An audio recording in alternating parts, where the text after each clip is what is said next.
Well, none of them can hide from the truth, yeah. Children have to go back to the roots, yeah. None of them can hide from the truth, yeah. Children have to go back to the roots. I'm telling you now, the truth, the truth. Telling you, yeah, the truth, the truth. You have to go back to the roots, the roots. Go to the roots, to the roots. Yeah, man, you know, this is Benjamin out of the Smiling Coast, West Africa, Gambia, representing for the one and only Abu, the big man you don't know, the Soninke warrior, the man that brings the truth, Soninke warrior, the sign of enlightenment, the Soninke warrior, the righteous and the true African. Abu, reveal the truth to them, you know, no matter how them try run from it, because none of them can hide from the truth, yeah. Yes, we have to dig back the roots, yeah. Fire! Subscribe now.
All right, ladies and gentlemen, welcome to the Afridamus Report.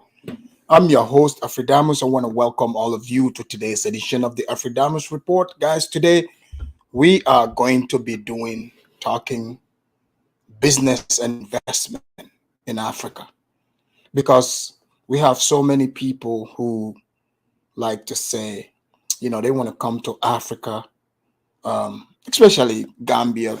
They say, oh, we want to come to Africa and save Africans. But you see, what you would realize, in this edition, you would realize that Africans don't need any saving from anyone, especially Gambia. But before I get into that, let me welcome all of you here. Spectacular Truth. Welcome to the Afridamus, Ras Moise, Strange Mermaid. Yeah, it's a beautiful song. That's the Gambian Kora music. It's beautiful, soothing, relaxing. I mean, you name it, right?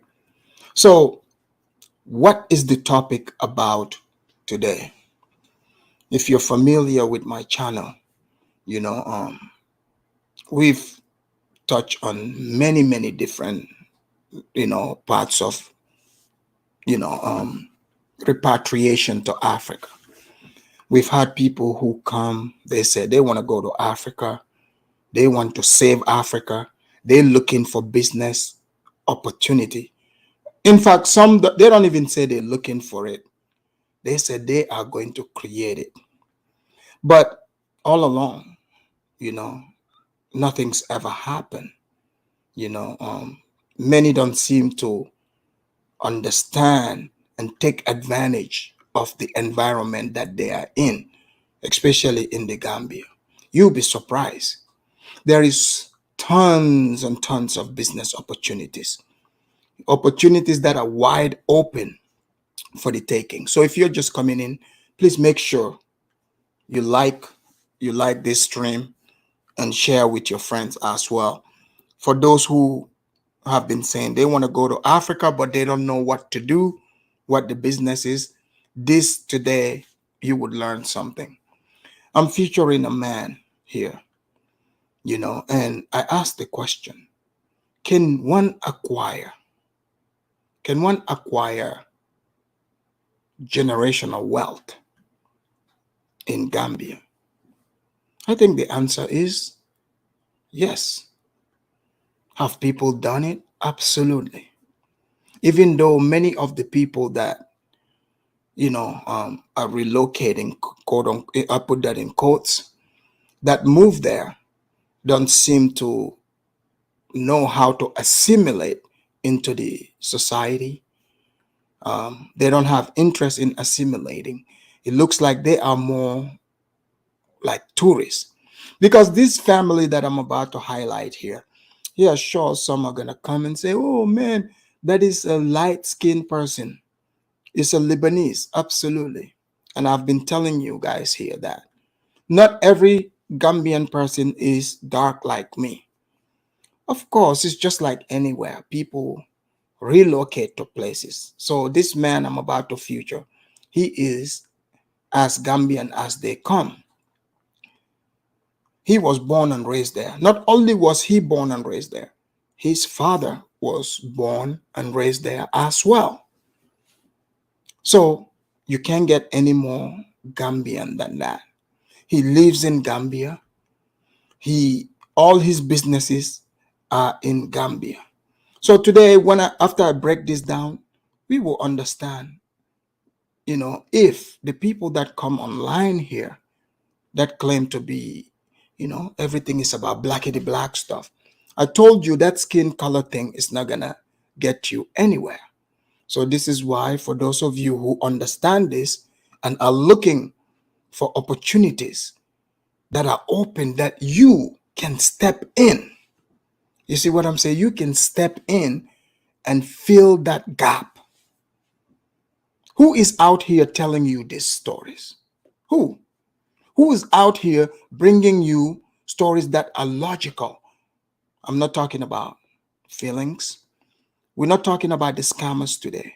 Because throughout, what did we hear? Scam, scam, scam. And some of these people who you call, people have accused them of scamming.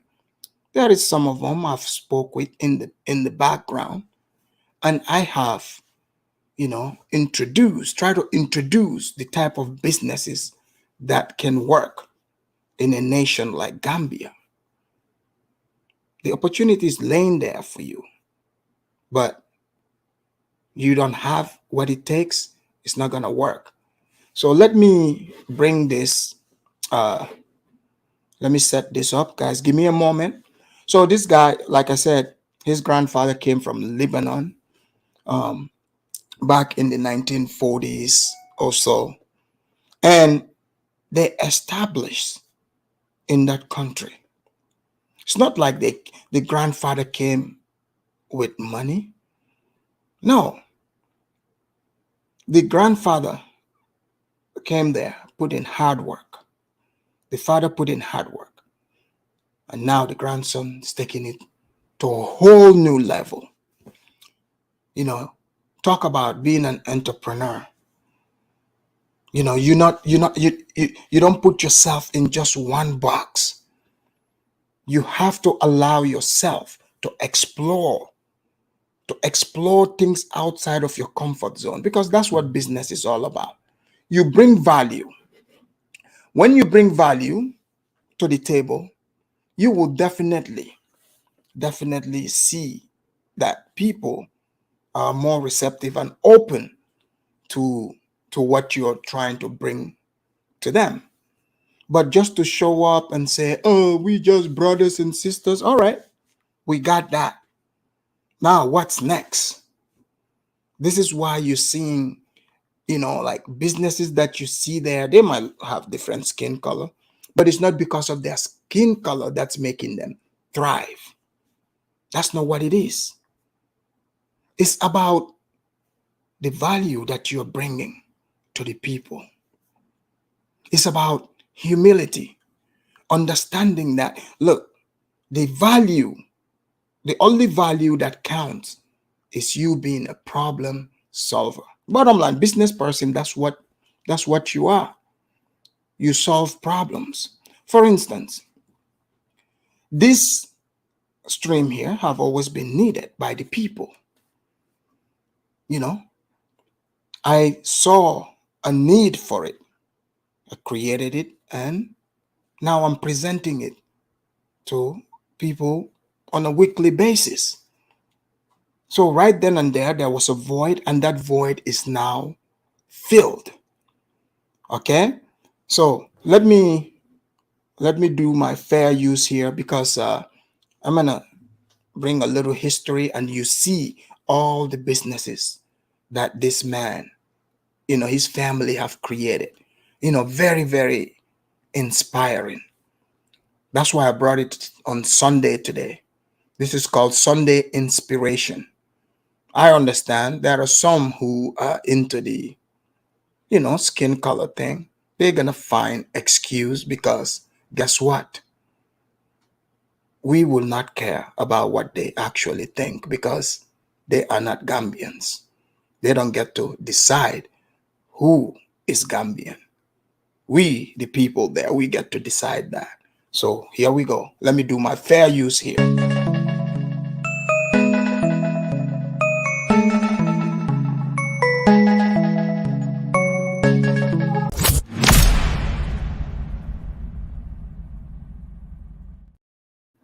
All right. So this video here that I'm featuring was made by a Gambian YouTuber named, he goes by Gano Did It. He did a wonderful job. I'm very, very impressed by the type of work my fellow countrymen are putting in, taking excellence to a whole new level. You can see on the thumbnail, made in Gambia. That's right. Because you see, in Gambia, we didn't even grow cocoa. But this man is opening the people's minds to this. So imagine if you own a land. Once you watch this video, you would have great ideas of what you can do. And you don't even need millions of dollars. You don't need thousands and thousands of dollars. You just need some capital and your creativity. And that's what he did. And they own all kinds of businesses that is serving the people. You know what? I don't want to speak for them. I'll let the man speak for himself here. So let's start with the history. Here we go. Step into the time machine and travel back to the year 1920, when a Lebanese trader named Salami Husseini arrived in Gambia for a simple visit to his friend. Little did he know that destiny had other plans for him. A mysterious twist of fate will lead him to settle in Gambia, where he would eventually marry his friend's sister and give birth to a son named Ferris Husseini in 1932. Growing up in Bansang, Ferris will follow in his father's footsteps and become... So you hear that? Grandfather came in back in 1932. This was when Gambia was even not independent yet. So people have been moving around the world for quite some time. So for those of you who, basically you are stuck in your mind, you can't do anything, but you would flip things around to hate on other people based on skin color. I'm sure we'll get some of that here. I went in the comment section of this video. It was very sad to see most of these black people that go to Africa. You guys, some of you have hit a new low completely. And the response that was coming from some of the Gambians, that tells you they do not care about what you have to say. You are coming there talking about skin color. They don't care about that. They've made that known to you. They do not care. And that's how people will respond to people who are not bringing anything to the table but skin color. Some have the audacity to go in the chat section to say they are picking on a man and a family who is giving his knowledge, his expertise, and his know-how to the world, not just the Gambian, to the world. Because once you finish watching this video, you will see exactly what I'm talking about. Made in Gambia chocolate. Made in Gambia chocolate. So do we see people on the internet here, showcasing it or saying, oh, we bought Gambian chocolate? No. In fact, even Gambian fruit fruits and vegetables, they complain about the prices. So in Gambia now, I'm seeing it. Things are moving to a whole new level. Not everything is on the internet, but pretty soon it will get to a point the country would have to shut some people out. It will happen. But here we go. Become a trader himself, dealing with medicine suppliers from the UK.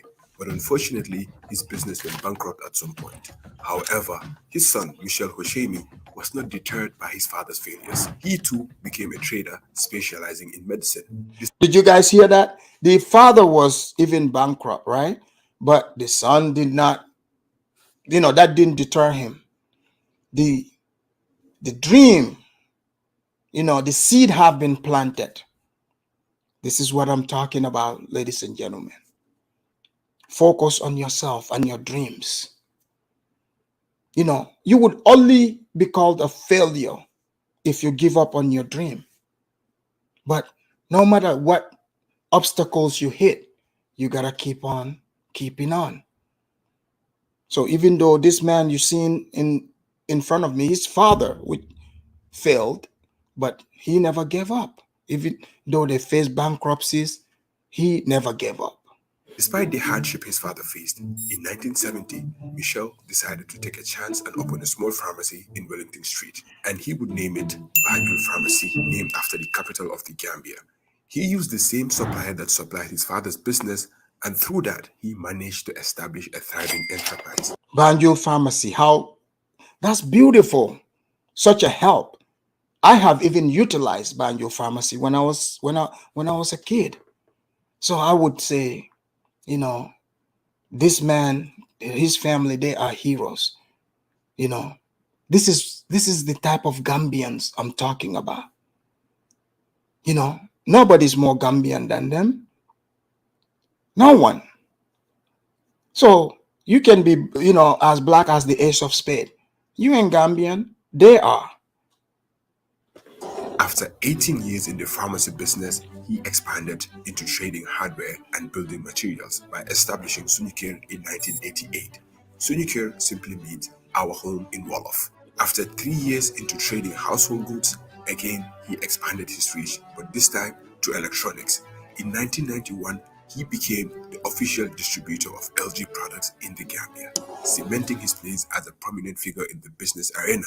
And just when you thought he was done, he decided to add one more business venture. In 2005, he got into trading food and beverages by establishing King Food. What started as a small pharmacy in Banjul in 1970 has now grown into a massive business conglomerate. Do you guys see how business empires are built? You cannot build business just out of the blue. See, it started as one, and now they expanded over time. That's what business is. That's how business is. You have to dip your foot in it first to know which direction to go to. But when people come talking about blah, blah, oh, we are businessmen, we starting business, don't tell us. Do it. Do it. So clearly, you can see from the get-go here, these people, this family, they were no different than anyone. They didn't have money, but because of their resilience and hard work and keep pushing, now look at where they are. Well, it's gonna blow your mind. Let's continue. Called the MFH Group. This multi-million dollars in business empire encompasses Banjul Pharmacy, Sunikir, LG Electronics, and King Foods, all under one umbrella. The MFH Group are the go-to distributors for some of the most popular brands in the Gambia: Foster Clarks, Munchie Biscuits, Vega Tomato Paste, Souvenir Paints, LG, and several others. Today, the MFH Group has over 180 staff and 10 outlets across the Gambia. How did they achieve? Did you guys hear this? Did you guys hear how many people these people are employing? How many different businesses they have? That's what a business is. This is what we're talking about. Franchising. There are so many Gambians like this family here who are doing the same thing. But while some are busy running around talking, oh man, look at this, oh, Lebanese and other people doing this. What are you doing? What are you doing? So here we go. Such success. What drives the Hoshemi family? What secrets do they hold? Watch all the way to the end and find out. But before that, do you want to know what happens when the torch is passed down from one generation to the next? In the case of the Hoshemi's family, Michelle Hoshemi's retirement in 2015 marked the beginning of a new era for their business empire. Ownership of the business was passed down to Michelle's son, Fadi Hoshemi. Fadi is currently the managing director of MFH, but that's not all he's up to. He has also taken on the role of honorary counselor for Malta in the Gambia. On top of that, he is also... So he's the honorary counselor for Malta, the country of Malta in the Gambia. So, shout out to this man, for doing such a great work, not letting the family business, go to dust. But you're about to see something here. This is why even Ghana too should watch this, because Ghana produces cocoa. Here is a man, Gambian man, putting cocoa to use that even, some of the countries that even grow a lot of cocoa are not using it for. Here we go. So the producer of the first and only Gambian chocolate, FH Bites. He does all of this right here at the MFH headquarters in Manjai. I was born here. I lived my first 11 years here. I went first to Marina, then to the American school. Eventually, I moved to Lebanon. I did high school there. I also did my bachelor's in business and a master's in business at the American University of Beirut. When I finished, I came back in 2003 to work with MFH Group, which is a family-owned business. Now, MFH stands for my dad's initials, which is Michel. F is for his dad, Faris Hashemi. There was a problem in Banjul with rats. Everyone was complaining they couldn't find the right medicine to get rid of rats. So he managed to figure out from somebody else an amazing formula that works. That formula came from Bayer, Germany. Baygon. Baygon is made by a company called... So you see how it started, guys. We have a guy named Kabir. What did I tell you guys? That ain't no Gambian, man. That's a MSA milk in your country. Well, sir, don't worry, since it's not your country. Why are you pissed off about it? This is simple, sir. We are not complaining. He is a Gambian. He was born and raised there. You are not a Gambian. You are not from Africa. What are you, why are you crying about it? Take the little stick out of your eye before you take the plank out of another man's eye. You're not a Gambian. So, don't worry. We are perfectly happy with our Gambian brother here. Shout out to you, Faris. Bayer. They are the best in the world in terms of insecticides and rat poisons and stuff. So he connected with someone who taught him that formula, and that was free knowledge. So what he would do is he would fetch bottles off the street, take them home, put the formula in them, close them, and sell them. The MFH is still standing after 53 years. In Gambia, we don't see that. Like, once the owner dies, the business dies with them. Why is MFH still standing after 50? This is true. You even find this, it seems like you see that around amongst the dark-skinned people. When the owner dies, the business dies with him, because the people they left behind, the family, the kids, they fight over dividing all the money amongst each other. It's like they're waiting for you to die so they can do that. But, it's a different case. They've been in business 53 years. 53 years. I think it's a combination of factors, of course, but when someone knows he's getting to a certain age where he would like to retire, he has to have a plan. Now, most businesses in Gambia die with their owners because there's no succession plan. So usually you either sell the business, or if you have maybe children that are interested in taking over the business, you hand it over to them or something like that. In our case, of course, it worked out because there was a decision made and understanding made that my dad would retire and that I would continue the business. So that understanding was there. But also for businesses to sustain themselves for decades, you need a system and you need a team. It cannot just depend on one person. Today, if I travel, everything should continue as if I'm here. everything goes normal. And you see a lot of other businesses, when the owner travels, there's hiccups or things are not running smoothly, right? So we have a very strong system in place. Everyone knows their positions, what they're supposed to do, and we allow people to be free to work and do what they're supposed to do. And of course, you hold them accountable. Our vision has always been to add value to people's lives. If people ask me, Did you hear that?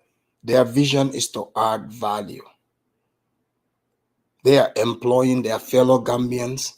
The money stays in Gambia. They've been in business 53 years. So, I mean, what can you say? We love our Gambian brothers and sisters. You know, this is what I call the Gambian dream, the Gambian vision. But all that empty talk, we don't need that. We need smart Gambians to step in. People like him, myself, and others. That's what we are looking for. I'm speaking to, most of the African brothers that are watching too, feel free to see Gambia as an opportunity where you would like to invest as well. You're welcome because you've got that value. You're not into the shenanigans. By all means, it's an open place. If you got what it takes, you would be welcome. what's the secret? How do you make money? Do something people like, or add value to somebody else's life. I mean, take you as an example. You're a YouTuber. You have a great following. People find value in what you're doing, and eventually your followers grow. So social media is a key example of once you do something that people enjoy or like or find benefit from, they're gonna follow you. Those days, the way Gambia was, why did your grandfather decide to come here? So if you look at the history of migration, of especially the Lebanese who migrated from Lebanon, they were leaving Lebanon and their target was to go to South America, not Africa. The reason they were leaving Lebanon, and a lot of them were the Christian Lebanese, was because of the Ottoman rule in Lebanon or in that region. There was no Lebanon then, actually. So listen to history here. If you're wondering why there's Lebanese in many places, this migration happened way back. So he's giving you the history here. In that region, there was a lot of wars. So they did not want to fight those wars for the Turkish Ottomans. So they were leaving to go to South America because they heard there was good business to be made there. So they would take the ships, and the ships would come down the West African coast because of the proximity to Brazil and South America.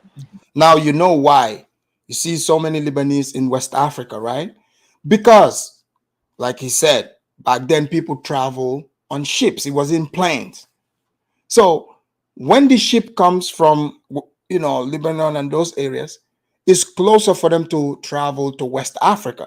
So it goes through West African countries. These countries here, you see highlighted on the coast here: Gambia, Senegal, Cape Verde, all the way here to Nigeria.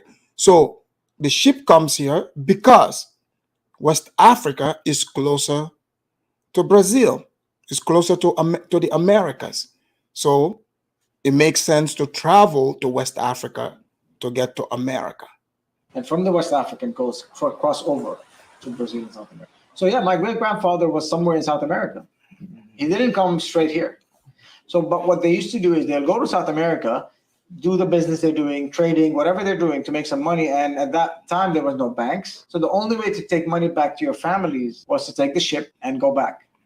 And take whatever briefcase you had with the money you made and take it back to your family. Man, this guy, his grandfather is a pioneer. This is what I'm talking about. Just because everybody, you have to take the road that is less traveled. Because you see, that's where, your peace and salvation is on. So imagine today we have, all this, things right on our fingertips. You can do everything on your phone, send money, exchange money. You can do all that. But back in those days, you heard the man, what, his grandfather and others have to do. Yes, you go, you walk, you get the money, you can send it. You have to hop back on the ship and travel all the way back to Lebanon. You see?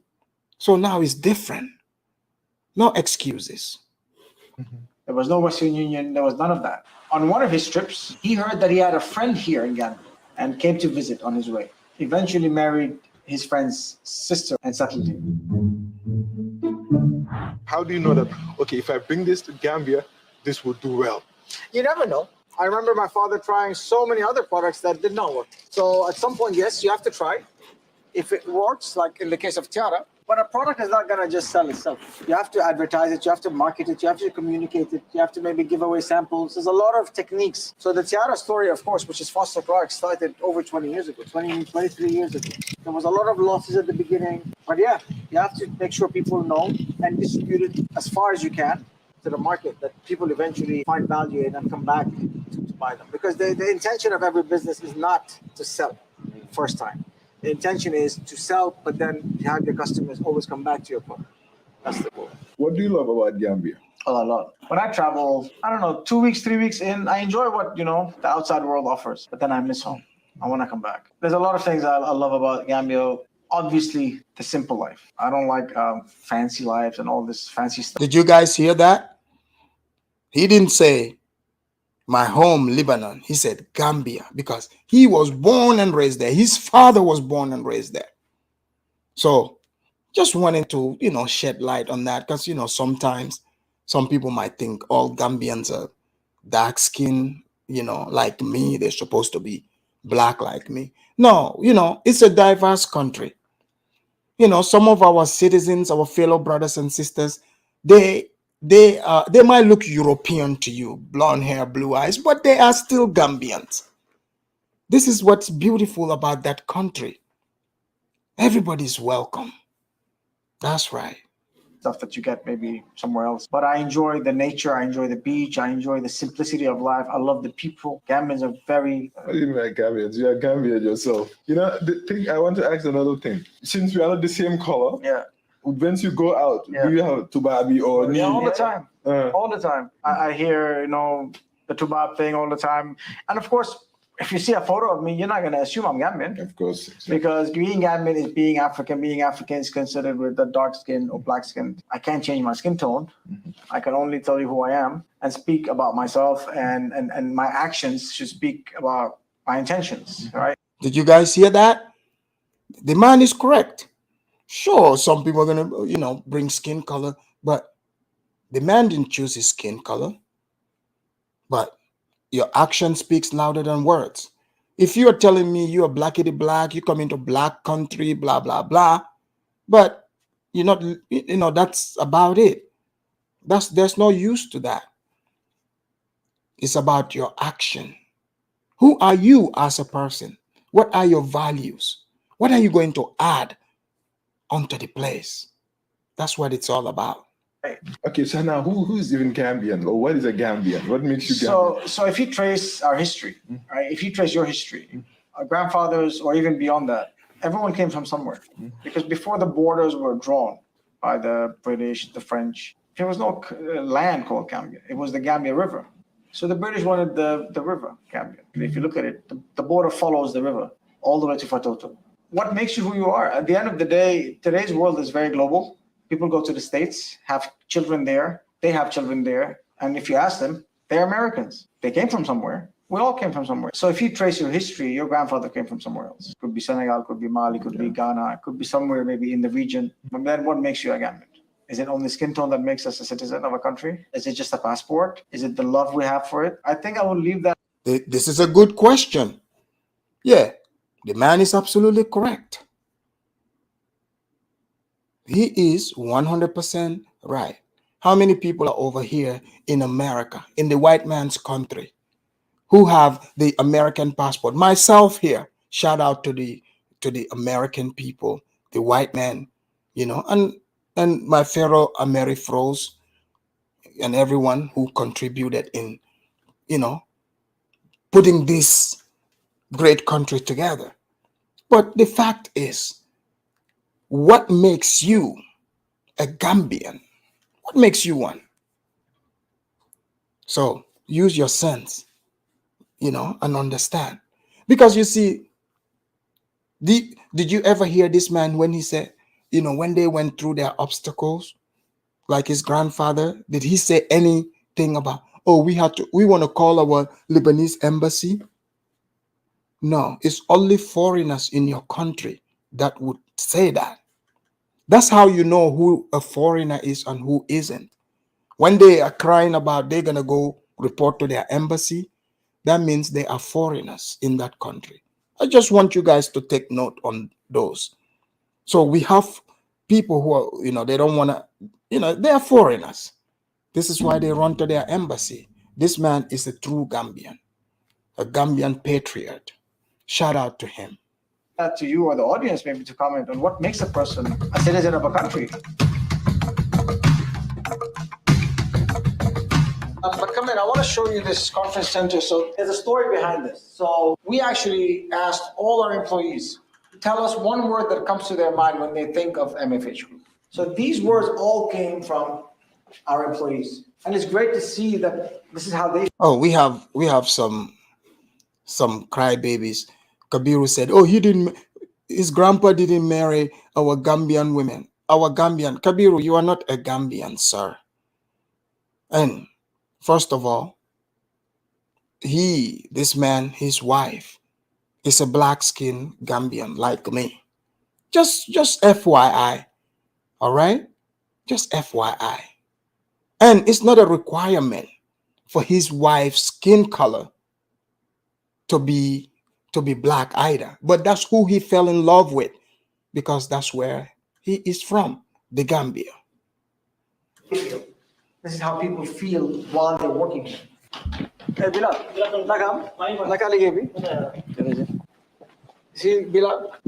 you guys hear that? He was speaking Wolof. How many other foreigners same skin tone as me and those people, they can't even say one word in the Gambian language. But you want to tell somebody who was born and raised grandfather from there, they are not Gambian because their color is not black. All right. I started here, I would say, a year or two ago as a driver. But while he was driving, he proved himself in terms of discipline, honesty, hard work. But we also learned that he has a bit of accounting studies in him, accounting background. So eventually we moved him from that, and now we put him in the finance department, where he's going up the ladder. And that's the story of a lot of our employees. They could start from daily laborer, carrying boxes, and eventually end up as a manager of a branch. Those stories, you can see them all around the country. I'm sure during your childhood, maybe you wanted to be something else. Not really. I don't know if it was destined. I mean, growing up in Gambia, I guess I was indirectly influenced by the existing business, because I used to see my dad go to work, the same company. Eventually, yes, I was interested in the business side of things, and I did study business. So yes, my path technically was somehow molded and channeled into the business side of things.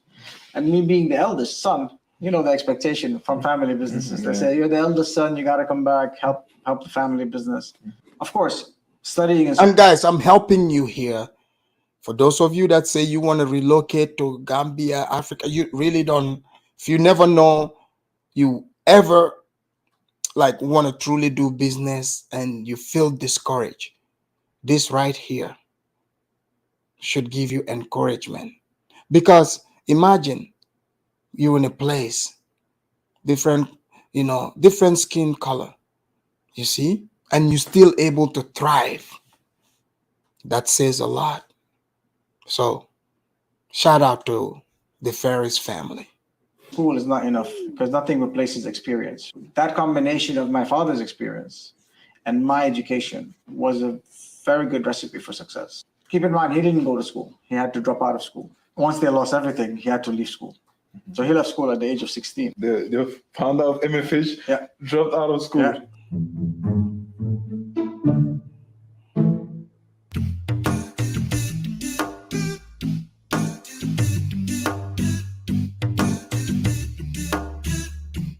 Story of chocolate started about 15, 16 years ago when you guys remember some people who, in fact, the people who used to report on Gambia, they don't understand the dynamics. They would lie to us and say, there's no manufacturing in Gambia. Africans, there's no manufacturing. Well, let's find out. One of my Ghanaian employees gave me a cocoa plant. I just planted it, never thought of chocolate, of course, just among other plants in the garden. And eventually that plant became a big tree and had cocoa pods on it. As it is, you cannot do much with the cocoa pod. Or something told me, just Google cocoa and chocolate. And then I stumbled on some statistics such as Ghana and Ivory Coast alone export 60% of the world's cocoa. So any chocolate. Did you guys hear that? So Ghana and Ivory Coast alone, they produce 75% of the cocoa, in the world. Think about that. So shout out to our Ghanaian brothers who gave Mr. Fadi here the cocoa plant to plant it in the Gambia. You see, this is what Pan-Africanism is about. This is why I love working with my fellow other Africans, taking all the way from Cameroon, South Africa, Namibia, coming, Ghana, Burkina Faso, Kenya. We all work together because you know what? You never know, right? You see, the Ghanaian brother gave him the cocoa plant and he planted it in the Gambia. So you see how now what that is turned into? This is why it's very important for us to work together. Let's not wait for outsiders to come and, try to tell us, what we should or shouldn't do, or kill us with empty talks, values that are not going to help us. That's not Pan-Africanism. This is the type of Pan-Africanism I'm talking about. Exchanging tangibles. Chocolate you buy, most likely the cocoa is coming from West Africa. And this tree was growing in my garden for like forever, nonstop. It's not seasonal. It was always bearing fruit. So I'm like, wow, there's money in this. That's when my journey started into first promoting others to grow cocoa. So right now I still plant the seeds and I give away and I sell as many seedlings as I can so that Gambians, farmers can grow this tree, but also into making chocolate.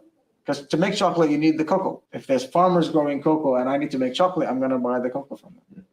But there's not so many people. There's no one. There are people growing it here. Not yet. That's the goal. Hopefully, through this interview, more and more people could be excited. Most people are scared to invest in cocoa because they don't know if there's going to be any revenue benefit from it eventually. So why would I plant something in my land that I don't know I'm going to get some money off? So I tell people, read the cocoa, how to grow it, the benefits of it. And then when you're ready, just let me know. And I'm willing to support, give free advice, and give the plants as well. No, Mr. Fadi, I will be contacting you on Instagram. I went and checked. I'll check that. But those of you, for instance, you've heard people having all these land disputes and stuff. Even, some of the black people say they want to repatriate our Amerifro friends, some of them, right? Did you hear what this man just said? Literally, you could buy that land and plant cocos in it. Do you see? He's giving you the pointers. So please make sure you, as you're watching this, I hope you're sitting there with your pen and pad, and taking this down. Because think about it, that's simple investment for you. Because then you don't have to worry about all the hustles and bustles. You got your land, right? You fence it up. Because you're hearing what the man is saying. There's money in this. He is producing chocolate. So this is going to become a thing. So get your land, or if you already have it, fence it up, right? Buy you some cocoa, seedlings, or, contact him. He can even give you some for free whatsoever and plant it. And, you don't have to, constantly go there to say, oh, I got to watch for somebody to, water it or X, Y, and Z. This is the type of idea I was giving some of the people who claim they want to build this community there where people are going to come. I said, hey, I get it. So you're doing a community thing. Why don't you get like a big farm? Because that's going to come in handy. You can plant things there. I mean, they grow. You don't have to even sit there waiting for it or nurturing it. It's simple. The cocoa will grow. The cocoa will grow. I am going to Gambia. I'm telling you, Don't let anyone stop you.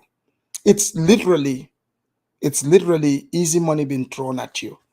If you plant so many cocoa trees there, after those mature, they start producing for you. That's just easy money coming your way. But here we go. So that one day I can buy the cocoa from them and maybe they can even export it. Making chocolate is so much fun for me. And that's why I got into it. I was enjoying it so much. I used to wake up at 5 in the morning before I had to come to work and experiment with chocolate. And it took 2.5 years of experimenting for me to finally get a chocolate that people actually said, it's really good. Can I have some more? 2.5 years. Everything I've learned for the past 5 years, I'm trying to help others or fast track what others get out of it. Instead of you spending 5 years learning from it, you can just come to me and I'll just tell you everything. And people say, but Fadi, why are you sharing your secret? It's not a secret. It's on the internet. If I see something that could help this country, why can't I promote that? I still get very frustrated when I go buy vegetables or fruits and I ask, where's the cucumbers coming from? And they say somewhere else, not Gambia. Not Gambia, yeah. Did you guys hear that? Did you guys hear that? That's another opportunity that you can fill into that void. Imagine you get your land producing the cucumbers, the vegetables and stuff. You will be absolutely fine. And visionaries, I think natives should have the main economical power, not former immigrants. Well, I'm glad you said you think. But hey, whatever you think about that doesn't really matter to us. We could care less about your thoughts on that. All right? That's a close-minded thinking.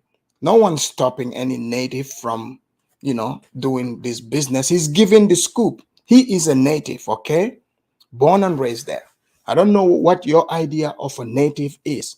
And you said no such thing as easy money in Gambia. Just say you don't know how to make the easy money. But of this man here, they're killing the game. So speak for yourself, not for everyone. That hurts. If I'm growing cocoa and making chocolate here, why should we import bananas and cucumbers? Take us through the process from start to finish. Maybe I'll have my yaman do that. You want to do that? Yes. Yeah. From start to finish. So these are cocoa beans. These come from the tree, right? From here, the next step is to roast the beans, right? We put the beans in here, roast them for about 45 minutes. And then after that, it's easy to, once you let them cool down, it's easy to peel the shell off. You just take the shell off. And this is the final product. This is what you're going to use with the other ingredients. Go into the grinder. This is what we call a whetstone grinder. So this will rotate and grind all those ingredients together. And you leave it in here for about 24 hours. You come back the next day and you're going to have this beautiful chocolate liquid. The last step is to temper, and this is a semi-automatic tempering machine where we achieve a certain temperature depending on the chocolate you're making. Once you achieve that particular temperature, then you put them in molds. This is an example of the chocolate we made yesterday from the tempering machine straight in here as liquid, and then we put them in the fridge. We cut the foil, we hand wrap them. We have the labels that are printed in Gambia as well and cut flower size. Are you guys hearing this? The cocoa was planted in Gambia. The cocoa was planted in Gambia. Everything about it is Gambian. The water, the rainwater is Gambian rainwater. Okay? Everything about this here is Gambian. The soil, even the wrappers he's using. So those of you, this cocoa nation, take note. Ghana, Ivory Coast, take note. Gambia, we are coming. Okay? Because you see, instead of you guys going there trying to convince Switzerland and those people, hey, who cares? Make your own cocoa. You already got the trees. Create your own chocolate, just like, the Gambian brother here is doing, and put it in the market. That's how you do. Ah, man, this is a big breakthrough. It's a big breakthrough. Wrap them with the label, stick an expiry date on them.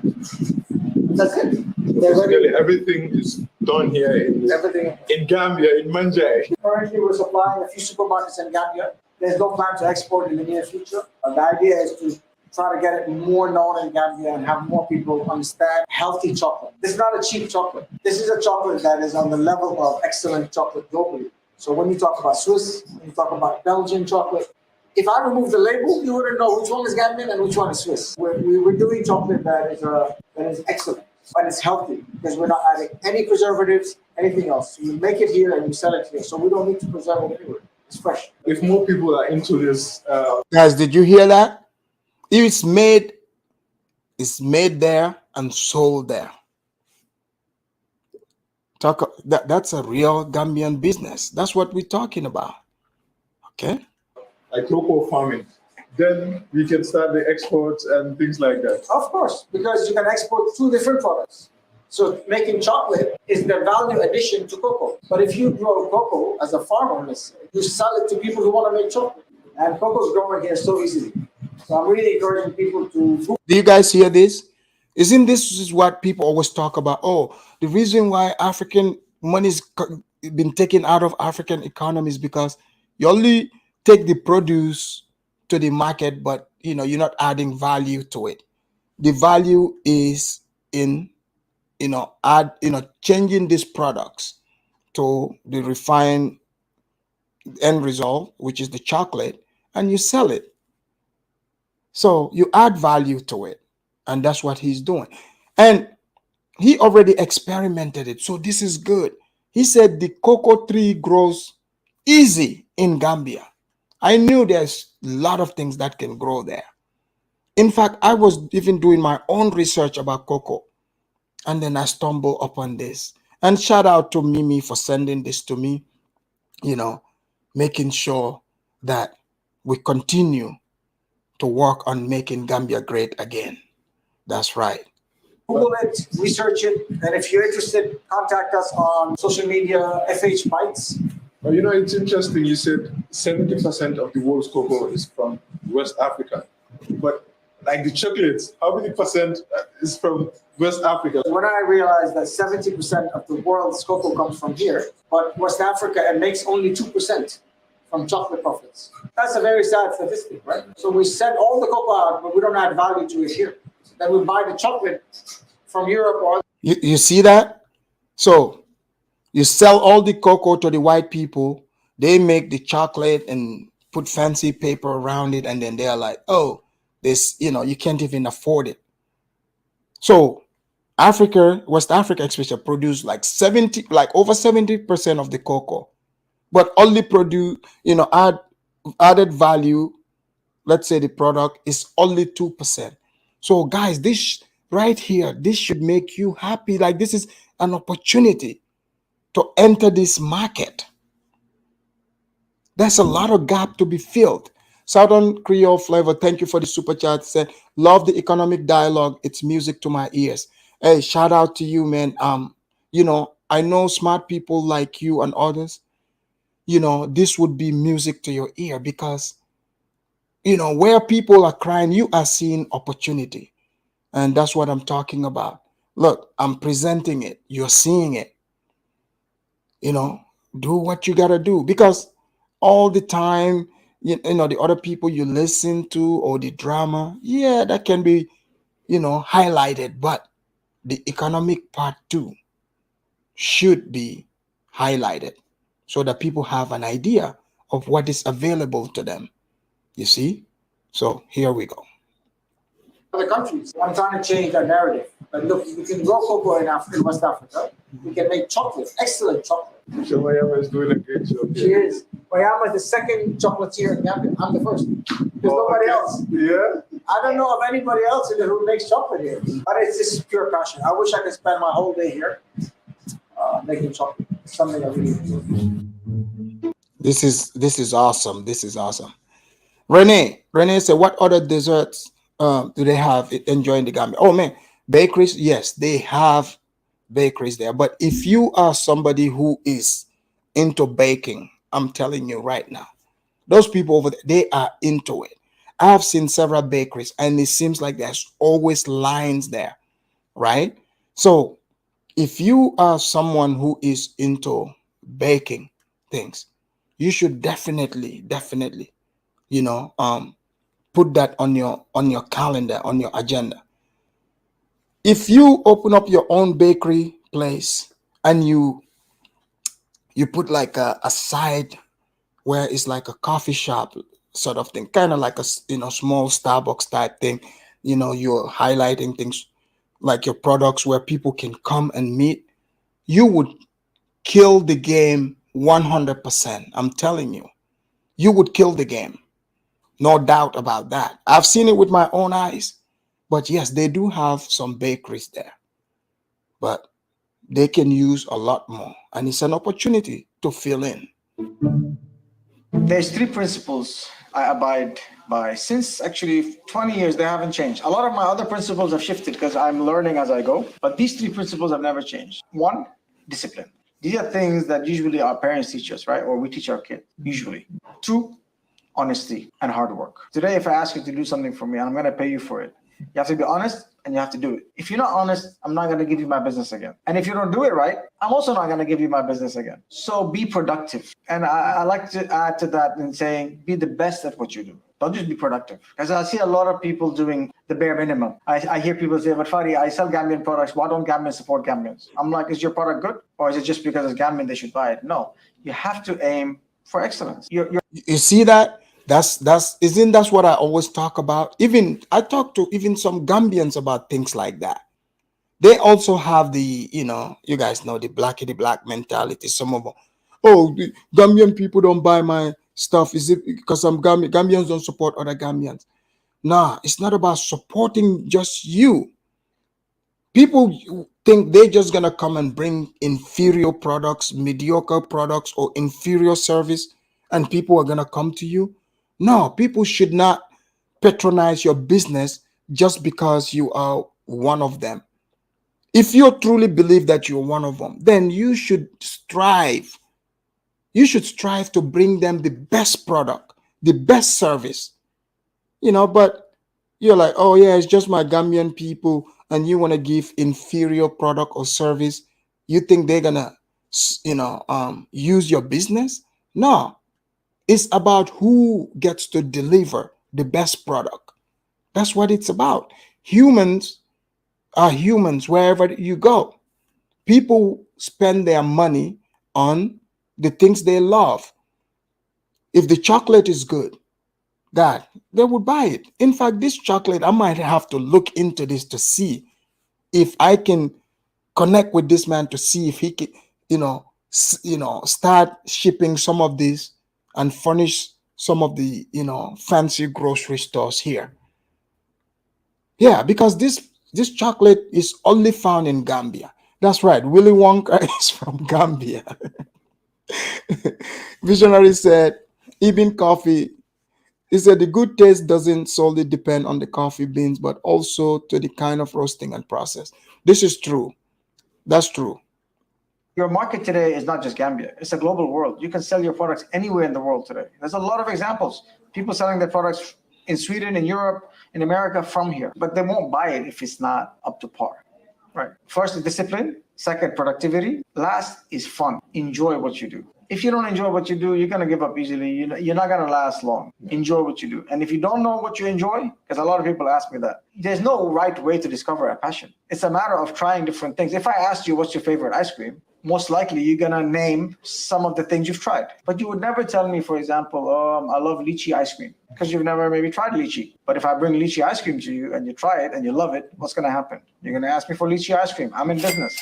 So now, Turner, now there's ice cream in Africa, So there, your answer, you've been looking for. So yes, there is ice cream. Now, not only ice cream, chocolate too. And this chocolate is not imported, it's grown and produced there. So now, Turner, you would have a good time there, but I doubt it if you can make it. How do you discover what you like if you don't try things? I remember you always asking this question, and I hear it a lot in job interviews. People ask, what's your dream in 5 years, in 10 years? What's your dream?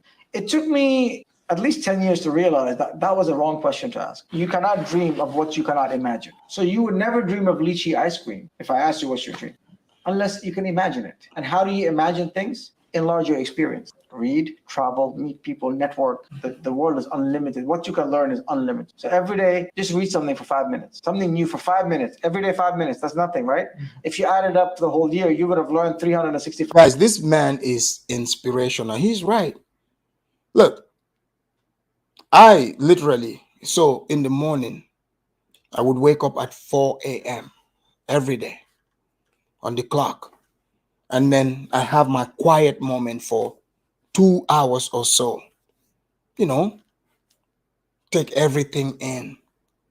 Then go and exercise because it's like I'm strengthening my body physically to get the blood running.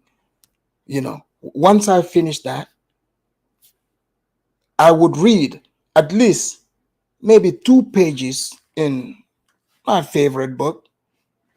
You know, 2 pages. You'll be surprised at if you read even 2 pages every day. Give it a shot, right? You know, from a book, like every day 2 pages. Within before you know it, within a month, right? Less than a month, before you know it, you would finish reading the book. You wouldn't even know how you got to the end of it. Like you read 2 pages, before you know it, you know, that two would, you know, turn into four. You wouldn't even realize it. It's like a muscle. So he's right. It's not only your physical body that you take care of. You gotta strengthen your mental state too.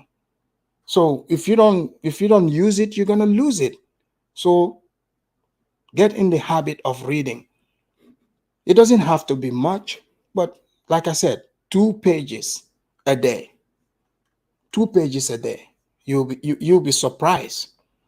5 things. One of them could be something you might love, but people don't read. People don't like reading. I was talking to one of my friends. They say, boy, why Gambian be like would read that? Yeah. You'll put a sign here, up here, do not enter. If you enter, you'll die.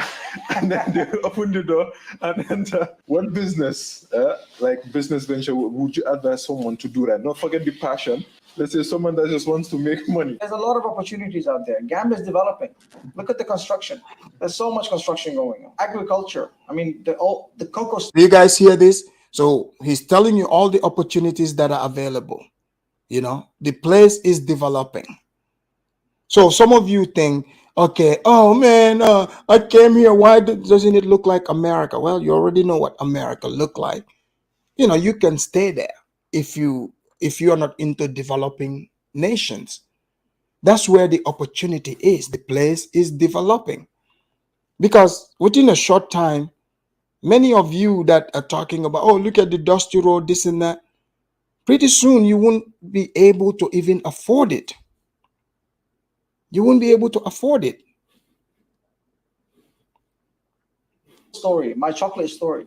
There's so much opportunity in agriculture in Gambia. But you know, there's no such thing as overnight success, by the way. You go on Twitter now, you see everybody putting CEO slash this slash this slash this. The bottom line is, can you survive on your own? Are you breaking even? Do you depend on other people to survive, or can you pay your own bills? That's one. Start from there. Once you get there, now, okay, build up on that, make money. That's great. I'm glad you mentioned Twitter.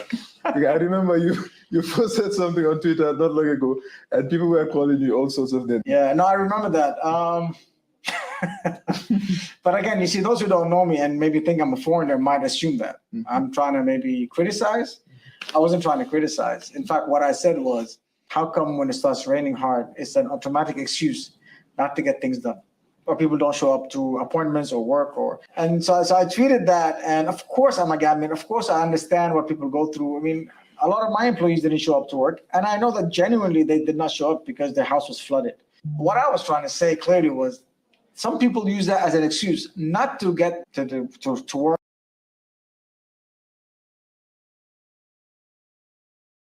He's absolutely right. You would run into that in Gambia, where when it rains or people make excuses not to show up to work. So putting it on Twitter, I'm sure some are gonna try to, you know, act like, you know, the usual, you guys know, throw in the skin color thing. You know, I don't know. There's something about, you know, sometimes the African thinking too, but he's correct. They started, you know, going off, but he's correct. Once the rain, when it rains, most of the people, they would cancel everything. But if they have something important to do, they will not cancel it. Guys, I dropped the link. Guys, hit the link, come in, ask all your questions. Let's have conversation on this. Work or get things done. If people had a job a visa interview at an embassy or a flight to catch for the first time, you get to travel abroad. Would you miss your flight because of rain? Would you not show up to a visa interview because of rain? Probably. Some may not. I'm not the judge. But you see, when you read something, And you see, he's right. See, if it's about visa, if they say, oh man, we're going to give you the American visa and it's raining, they would totally show up. It doesn't matter. It could rain cats and dogs. But if it's their appointment, they would go and do it. But if it's work, they wouldn't, oh, it's the rain. So I hope my Gambian people would also learn and understand that we got to pick up the pace because the world is moving fast and, there's a lot to do. The potential is there, but people got to start moving.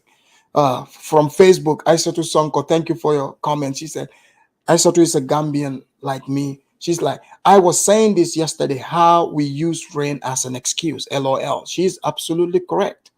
I even know that. So, see, this show is not about, it's also helping to reshape people's mindset, even the Gambian people, the mindset to understand how, things work. Look, if the rain is ever an obstacle for me, then I would never be able to do anything. Like Aisatu said here, I lived in Edinburgh.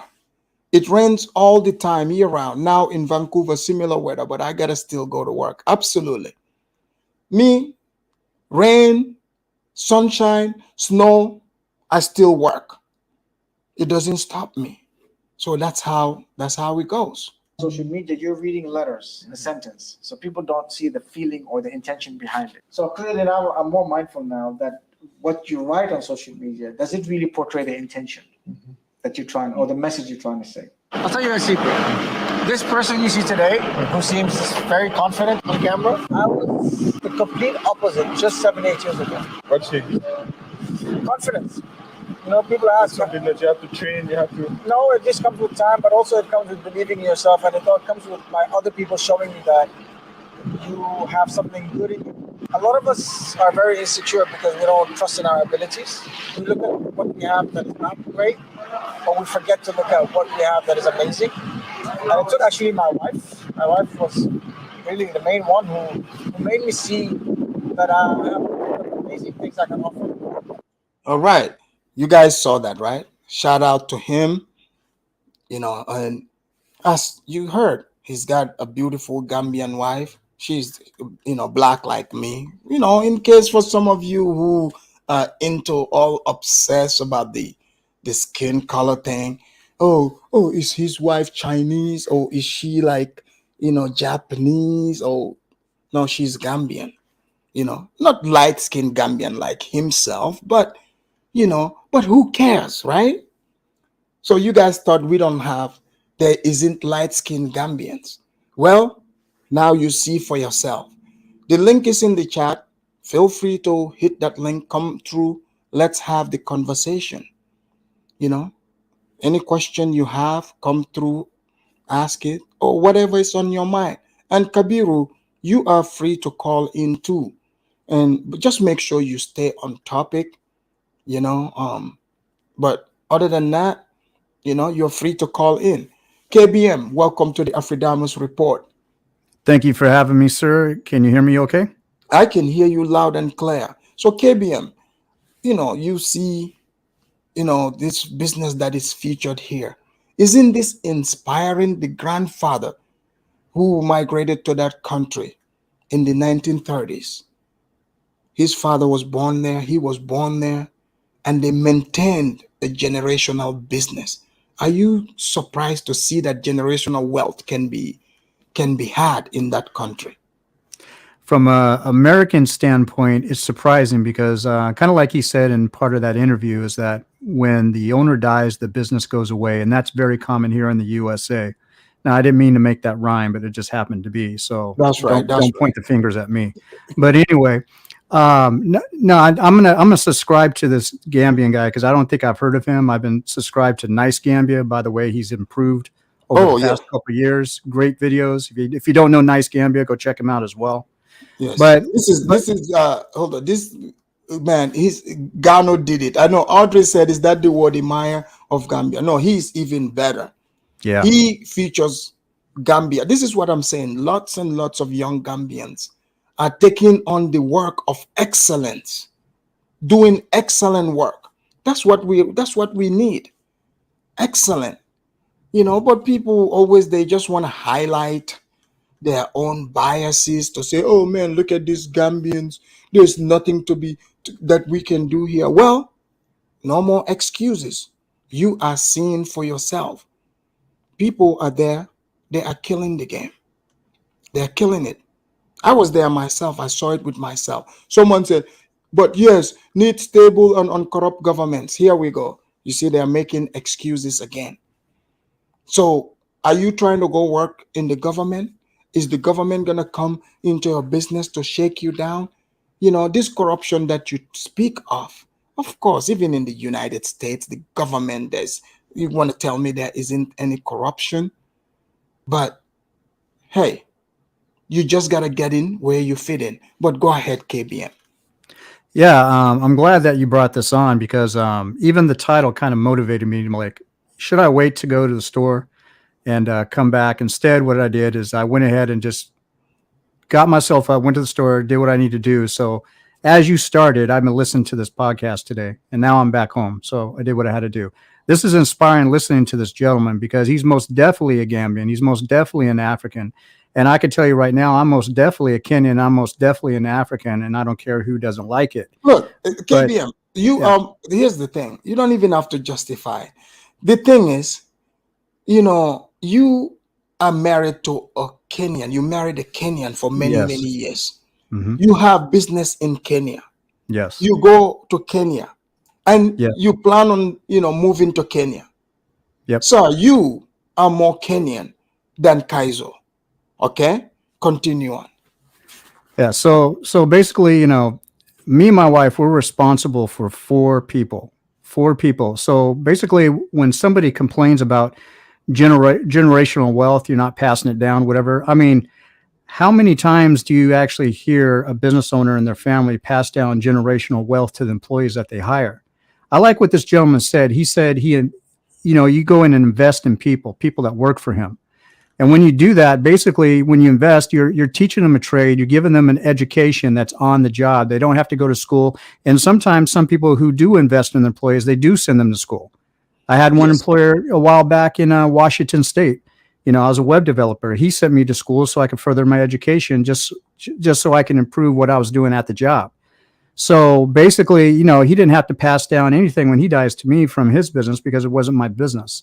So people who say that, you really don't know what's going on. But in my opinion, depending on how you run your business and you have loyal employees that really work hard, that is generational wealth. Because just like my wife, before we had our own hair salon, she worked for other hair salons in Nairobi. Okay. So she picked up, skills from there.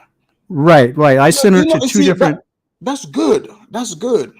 Right. So I sent her to two different, salon type schools, whatever they're called, cosmetology, whatever. One in Nanyuki, where she's from, and then when she moved to Nairobi, another one in Nairobi. Then she went to go work for a few places, and then we decided to go ahead and buy out our friend's business, and now we got our own business for almost 2 years, and we're making profit.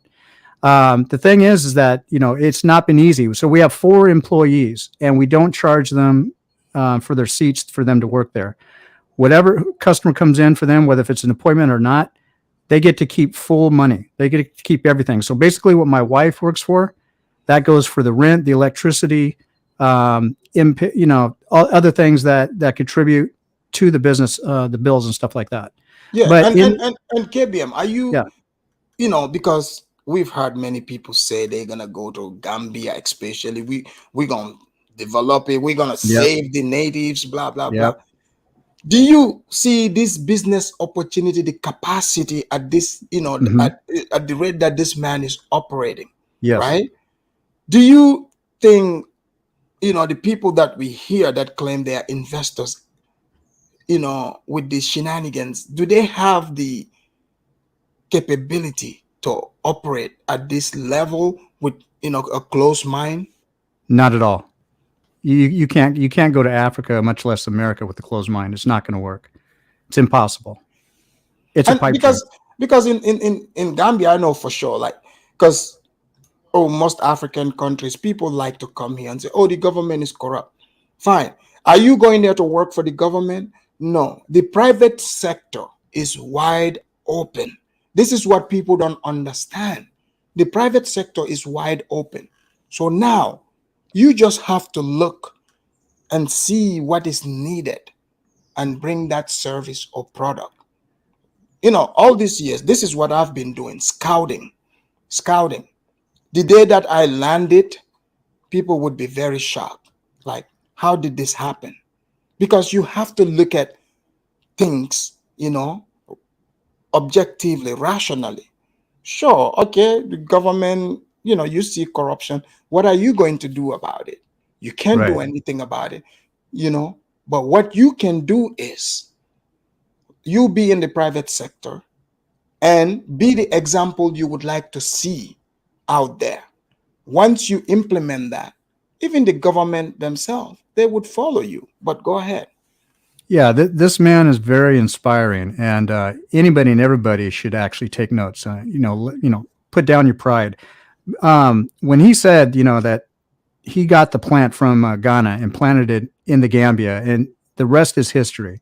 When I look at Kenya, I'm thinking, hey, I never thought about growing cocoa in Kenya. And me and my wife have been talking, to expand because we have a lot of rainy months, and the salon doesn't do as good during the rainy months as it does. It rains there a lot. We have two man, big rainy look, seasons. You should definitely look into planting cocoa there. That's one. I mean, what's there? What are you going to lose? You just put it in the ground. It rains. It's gonna grow out. You see what I'm saying? Before you know it, it will start producing the cocoa fruits, and you're good to go. Right. And the other thing about Kenya, there's a gentleman in Kenya from Israel. He's a musician and everything, well known in Kenya. And I just watched, I think it was late last year. He's been growing for a couple of years because there's a big open market. 85% of all the garlic being brought into Kenya is coming from China alone. And the stuff that comes from China is 100% polluted. Why? Because they bleach the garlic. So Right. the stems where they're brown, they're now white. They are actually toxic to eat. So only 15% of that is actually being produced organically in Kenya. So there's another 85% of a market that Kenyans can take advantage of. And garlic is not easy to grow. It's not like maize or anything like that. You got to basically curate that garlic after you pull it out of the ground. You got to prep it before it ships, before you box it. Yeah. But this is just another area of opportunity where opportunity is big, because we all know that in Africa, agriculture is pretty much the staple of business that I see in every country. And a lot of people kind of like, turn their heads down towards it. But hey, if it's something that can give you generational wealth, or even within your own generation, make you a lot of money, and you're providing a great service and product within your own country and even exporting, I mean, hell, why not do it when the opportunity is there for you? Absolutely. You're 100% correct. Thank you, KBM. Let me bring in Jude. Jude Supremus. Welcome to the Afridamus Report. I hope your Yes, sir. your network is good today. Yes, sir. Can you hear me? Yes. Jude, what do you say, like seeing this story, to see that a Gambian is taking the initiative to, they created all these businesses, generational wealth, producing chocolate. I mean, Judah, you are a productive guy. You are about, farming and stuff like that. Do you feel inspired, or are you even surprised that, Gambia is making, a Gambian is making his own chocolate in the Gambia? Um, I mean, it's a very, very excited opportunity that I see in the Gambia, and I wish most African countries can copy. and do what this guy is doing. In Cameroon, we have things like this that we do, especially chocolate as well. I mean, it's great when you have good soil, right? And you can actually cultivate what you want to. I see people saying, "Oh, he's white," or "He is this." Oh yeah, Come on, yeah. man. Can you Yeah, speak on that? We have some of right, our how do I put it? Some who use skin color as currency, the skin right, color currency guys. right, Judah, right, right. do you think these people is like it's just excuse they cannot deliver, so therefore they Man. have to hate on people based on skin color? See, these people believe in illusions. They believe that they are only their only PowerPoint is black, black, black, black. They have nothing to share. This guy is in the Gambia, speaking a Gambian language. Working with the people. His family has been there forever. I told one of these guy in another panel that white South Africans are better off Africans than you guys that are claiming to be Africa, because these guys, they live in Africa, they speak the language, their businesses are on the continent, and you claiming to be African, yet you hold that American passport, and you don't want to give it up, and you want to go on to their embassies when things do not go well with you, right? Like you said, the guy, despite the fact that his parents face a lot of problems. He did not run to a Lebanese embassy. He stayed. That's to tell you how he's a patriot. He loves his. Oh, it looks like they hated on Judah again. They didn't want him to finish that statement. Says that Mormon Wi-Fi. Well, I think that would be the you know the black network. They are like, all right, Judah, it's time to be quiet, and they shut him down. Well, Judah, try to hop on the white man's network this time around. We'll be here.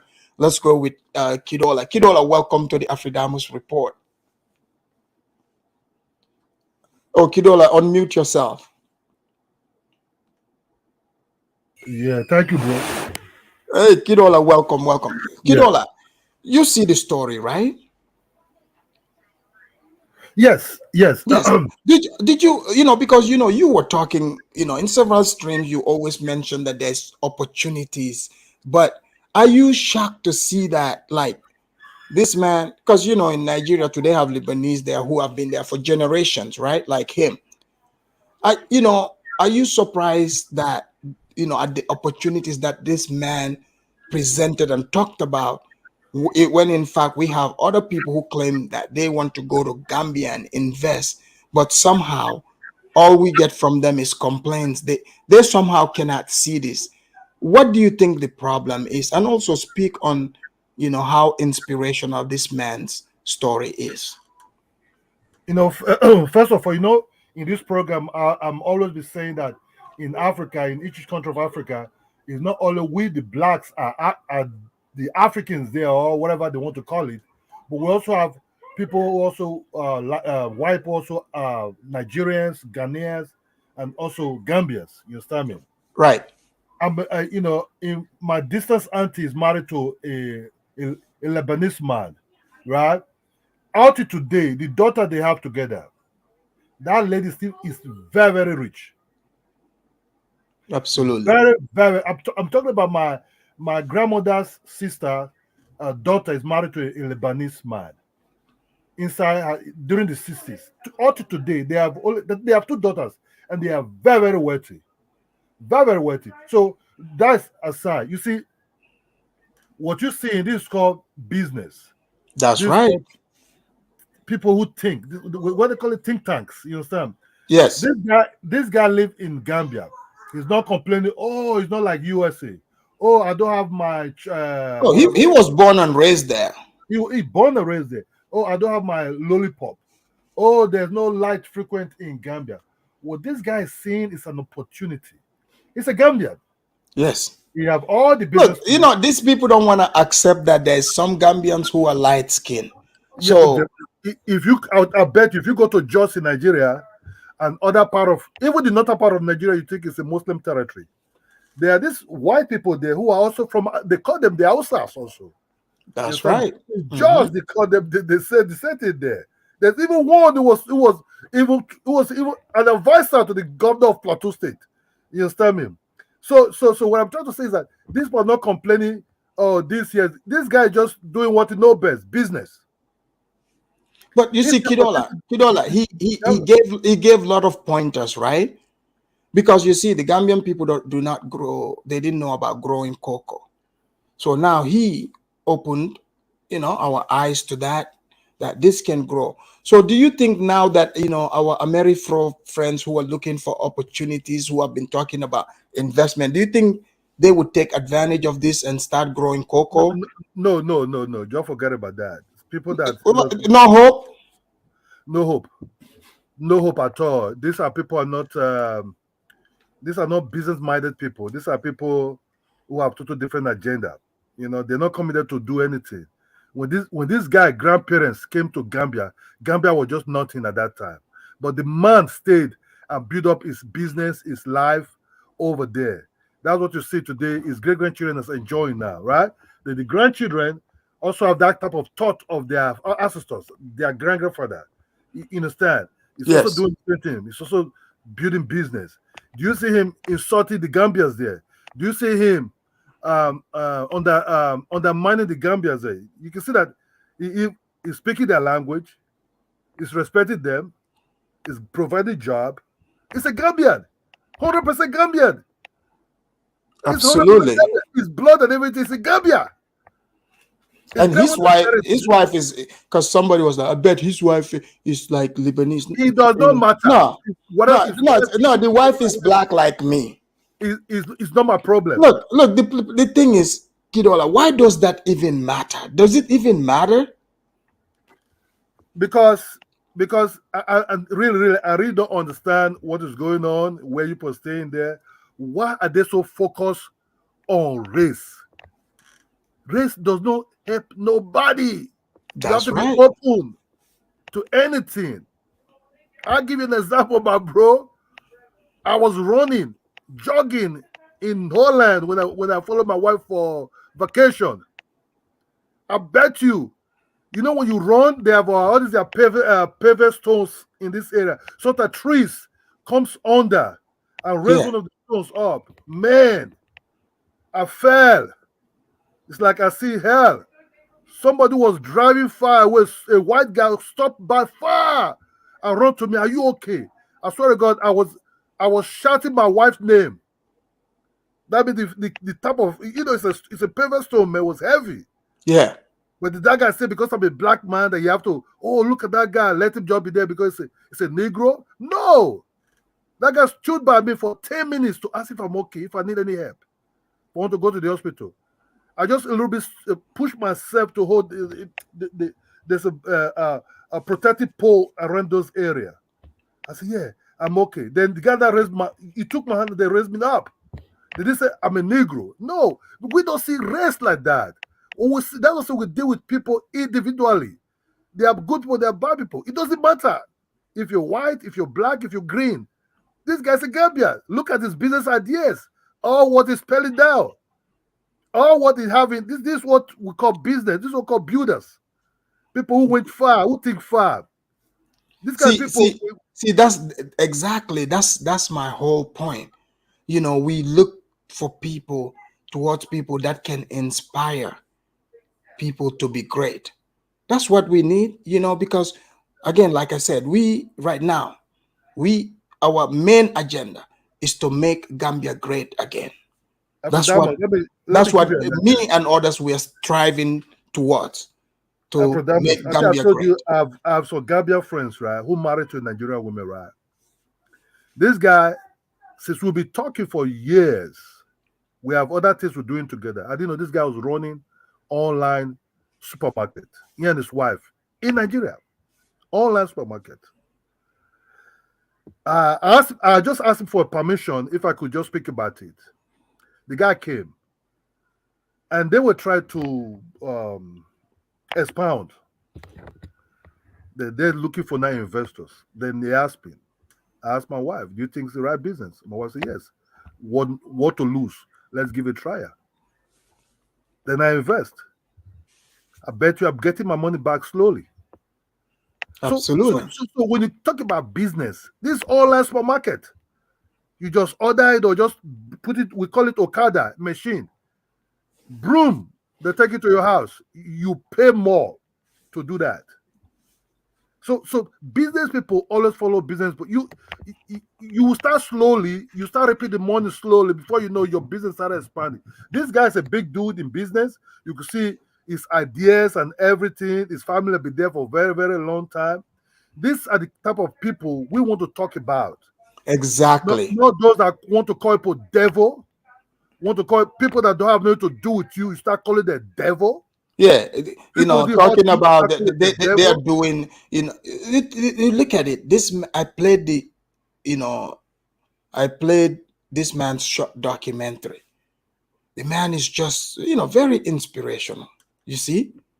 So You instead of listening to people talking about, we are just, transporting people, like, I want to jump into the tourist industry, be one, we are Pan-Africans, that doesn't add onto anything. if you ask me, This is what is needed in that yes, country. slave trade is over. Don't come and sell slave trade to us anymore. We're not a part of that business. We don't know who did it. We don't know whose ancestors did it. This kind of things we want. Don't come and sell us things that are horrible, things that we don't. It's not even in our mind. We don't think about it. You understand? Come and bring better business than come and be selling B1 or B2. That's why I say I've never in B12 level in this nonsense they sell it. These kind of guys that I want to listen to.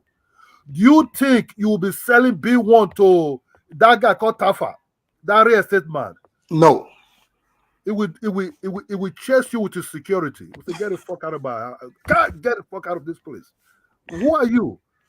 He's talking about business. That you want to sell what B1 to him? He doesn't know color. All what is known about business. I hear KB talk about what they're doing. This kind of KB ideas, this kind of people that you want to talk to, you want to sit with.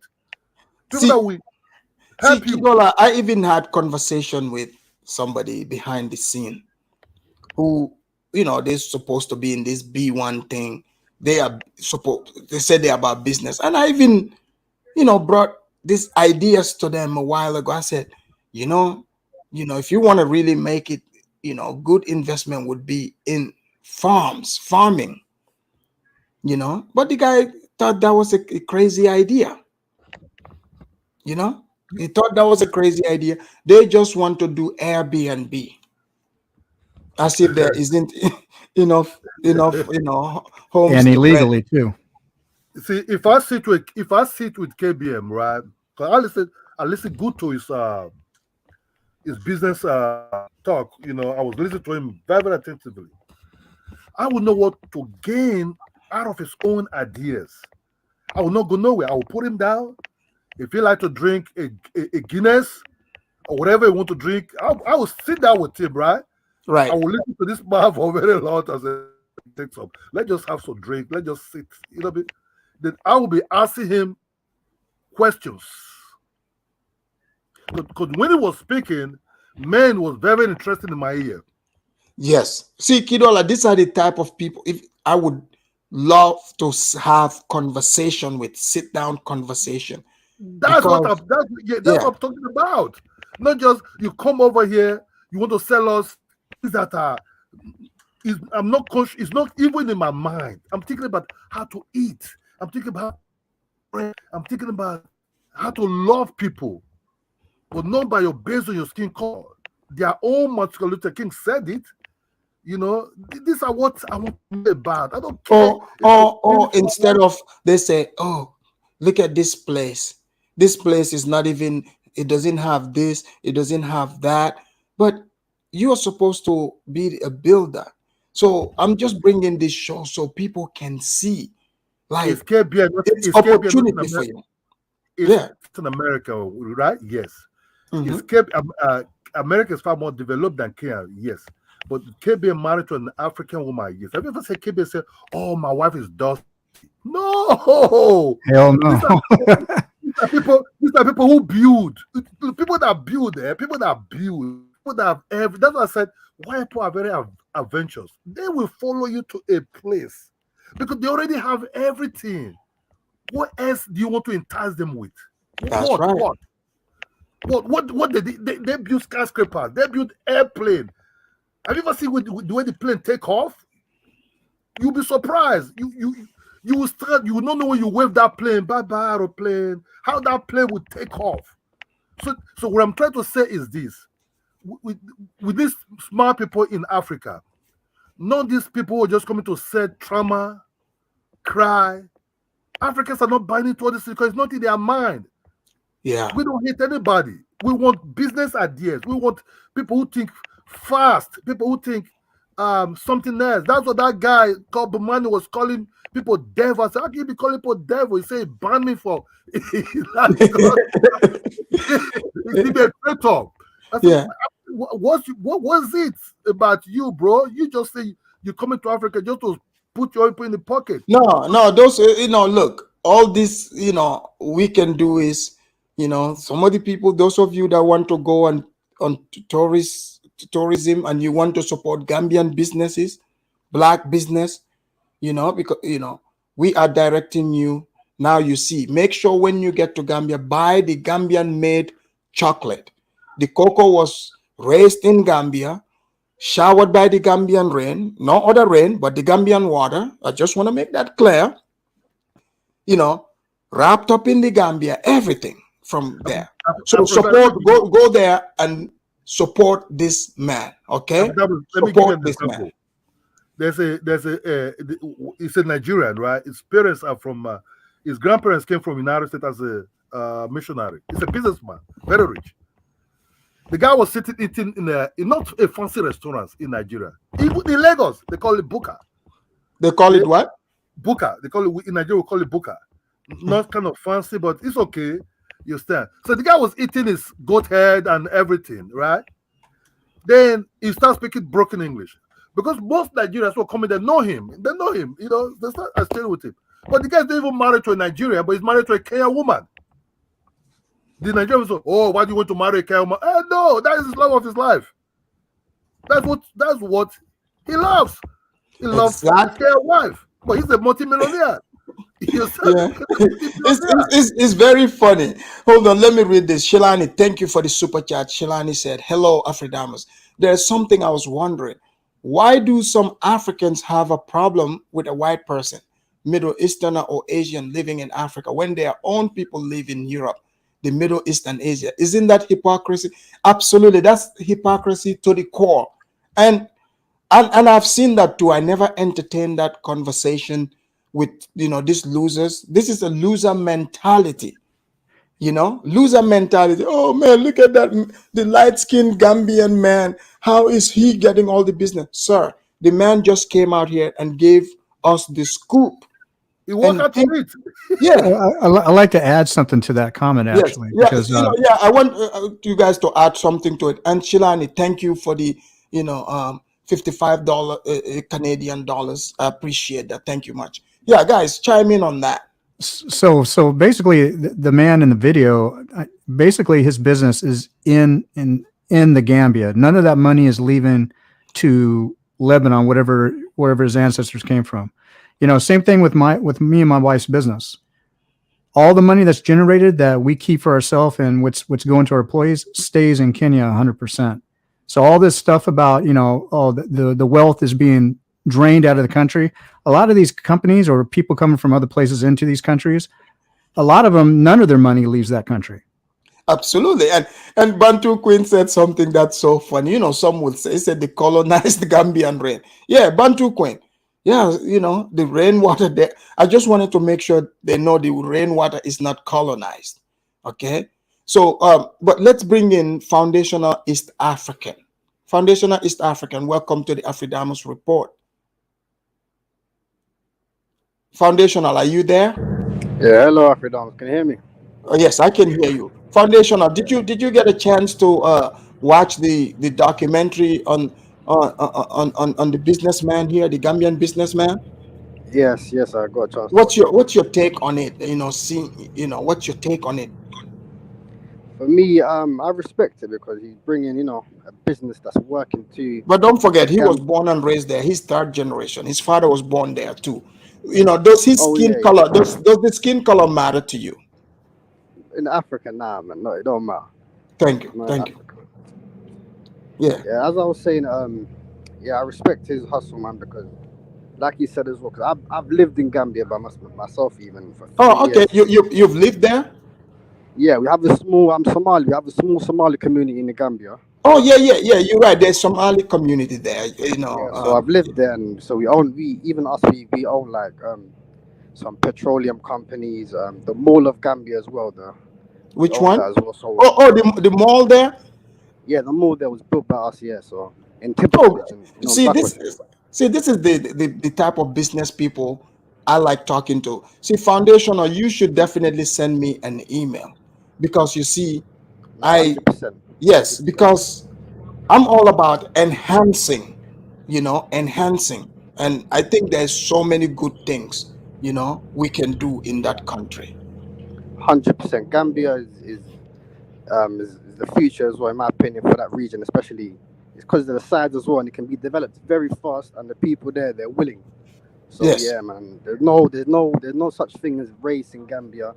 If you're bringing money to the not even money to the table, if you're bringing something to the table and you're helping out the economy and you're building with the people, and just be humble and yeah, man, I'm saying you'll be considered a Gambian as well when you're there as well. So 100%, Exactly. And yeah. when you were there, you felt right at home, right? 100%, 100%. They used to always confuse me for Fulani though. Yes, yeah, because 100%. Somalis do look like Fulani. Yeah. So you were right at home. You Yeah, fit right in. 100%, 100%. I even met some of the realest people that I've known in my whole life in the Gambia as well, because what I mean, like I say as well, I have a saying that you get me. The tougher the life is for the person, the more real the person is. So, Yeah. 100%, man. The people. Are There you you are can you are speak you with. familiar with the Fadi company? Not really. I haven't actually. Not really, but for me, I used to focus mainly in the Tipperary, Serekunda area, Yeah. and sometimes in Manja as well. But yeah, I haven't really seen that business. Oh, he's in Manjai. That's where he Oh, he's in is. Manja. Yeah, Okay, yeah. that's crazy. I've never seen that. But you Maybe see, it's in. this is why these shows are important. See what you've learned here, and aren't you surprised to know that cocoa grows there, just fine. Yeah, 100%. Man, Gambia got a good, you got a good agriculture potential there because you get me. Like it's very green and everything grows there. You get me. Yeah. So 100% you can. It's a potential agriculture site over there. Yeah, thank you very much. Thank you, Foundational East No Africa. worries. Let's bring in Judah Supremacist. Judah, are you on the white man's network or you still on that black network? Unmute yourself, Judah. Are you there, Judah?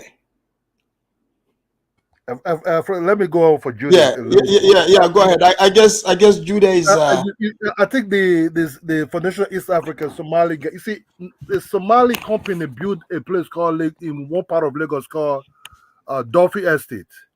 They were the first one that came with a building that is being cast already. They just are fixing it. You understand? They just are fixing it concrete by concrete, but it's already been made from the wall to the inner wall. They just are fixing it. Yeah. They were the first people that came with that technology to Nigerians. So we just build from ground up with our blocks. So the Somali real estate guys, I think they're still there. They came with No, 100%. Yeah, Kadola. I was gonna say yeah, that's our culture. Like culturally, we're business people, so we prefer Africa rather than all of these Western countries, for example, isn't it? So if we're gonna build, we always go to so African that's countries. what they built a place called Dolphin Estate. It's a very big estate, very huge estate. You understand? That was inside 80s. That was inside 80s already. You understand? So when we talk about this so-called, when we talk about Africa, we don't talk about you have to come with all kind of stuff. We talk about business now. We talk about what everybody want to eat.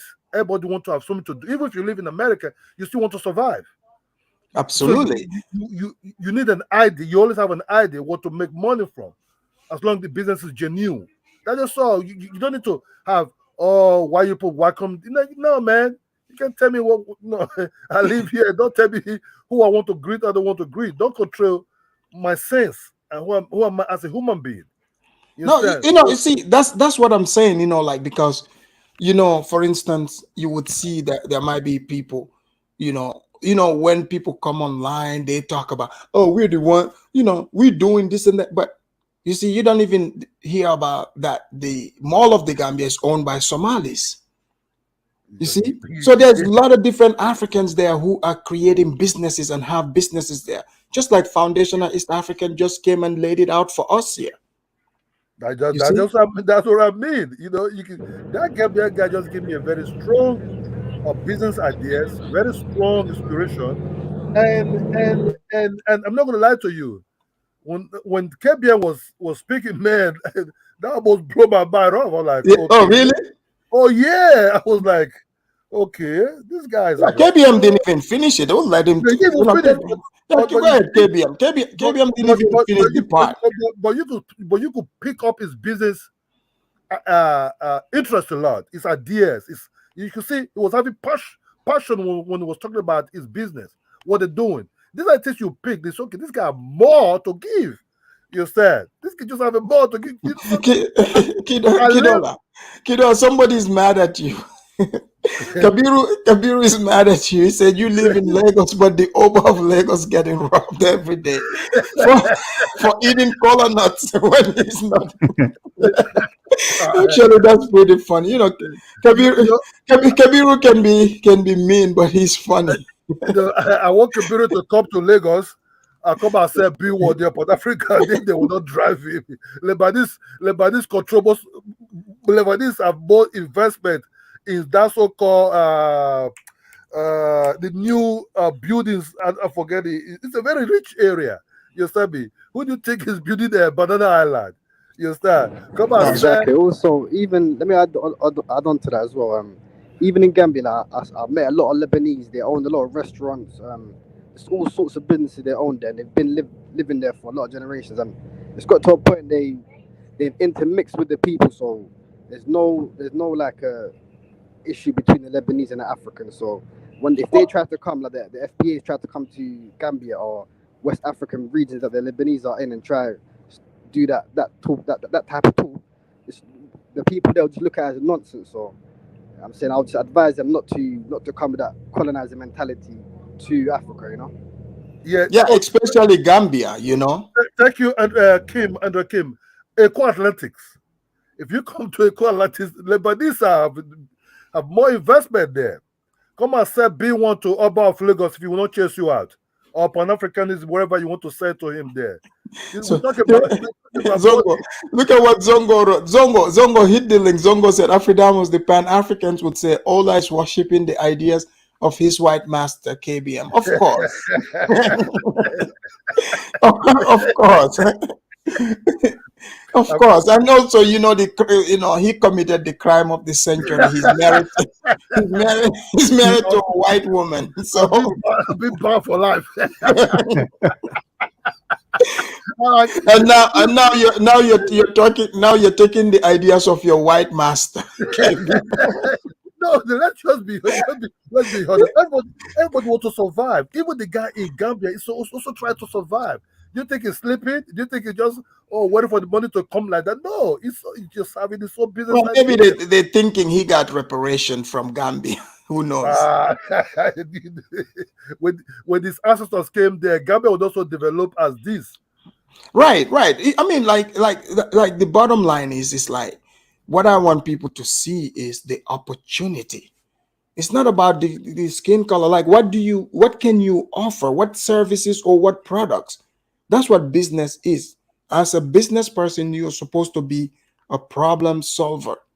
You see? A problem solver.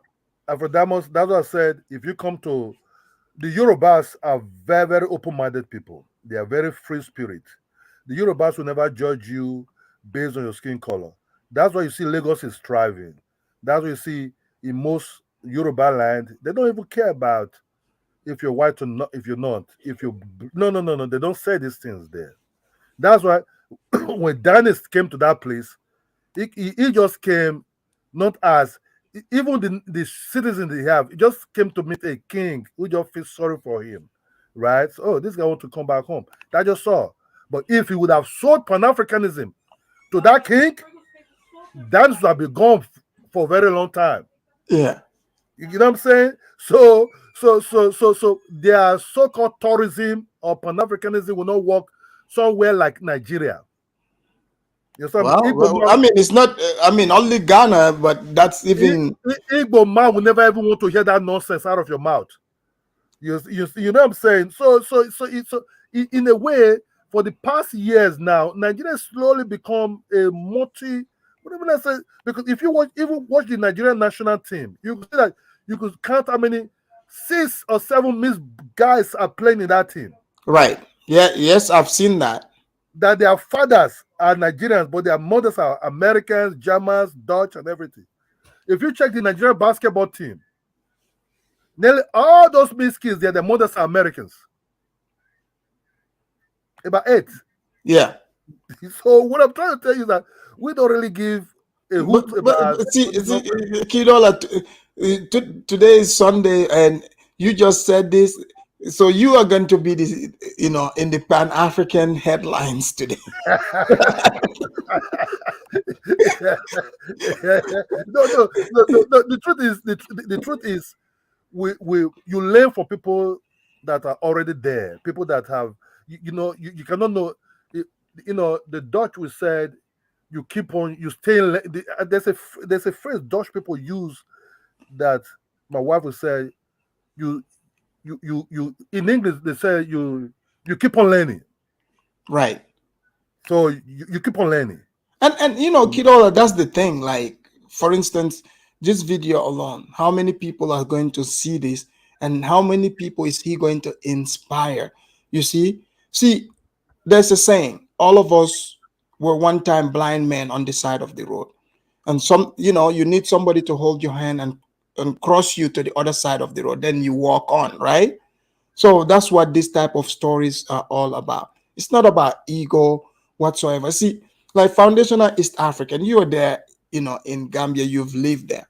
Yeah. You are seeing the potential, like, let's say, 100%. in the next 5-10 years, Exactly. do you think that place, what would it look like? Do you think a lot of the people that are, the way they are picturing it, do you think they would even be able to afford to get in? But I don't think so, because in my opinion, the way Gambia is developing is I have to give props to the size as well, because the size makes it very easy to develop. Right. But there's a lot of the government got their reservation lands that they're gonna do for agriculture or whatever in the future. But the lands that are up for sale, they're in every region now. Like I left the last time I was there was 2020. Yeah. Yeah, before COVID, actually right before COVID, so 2019.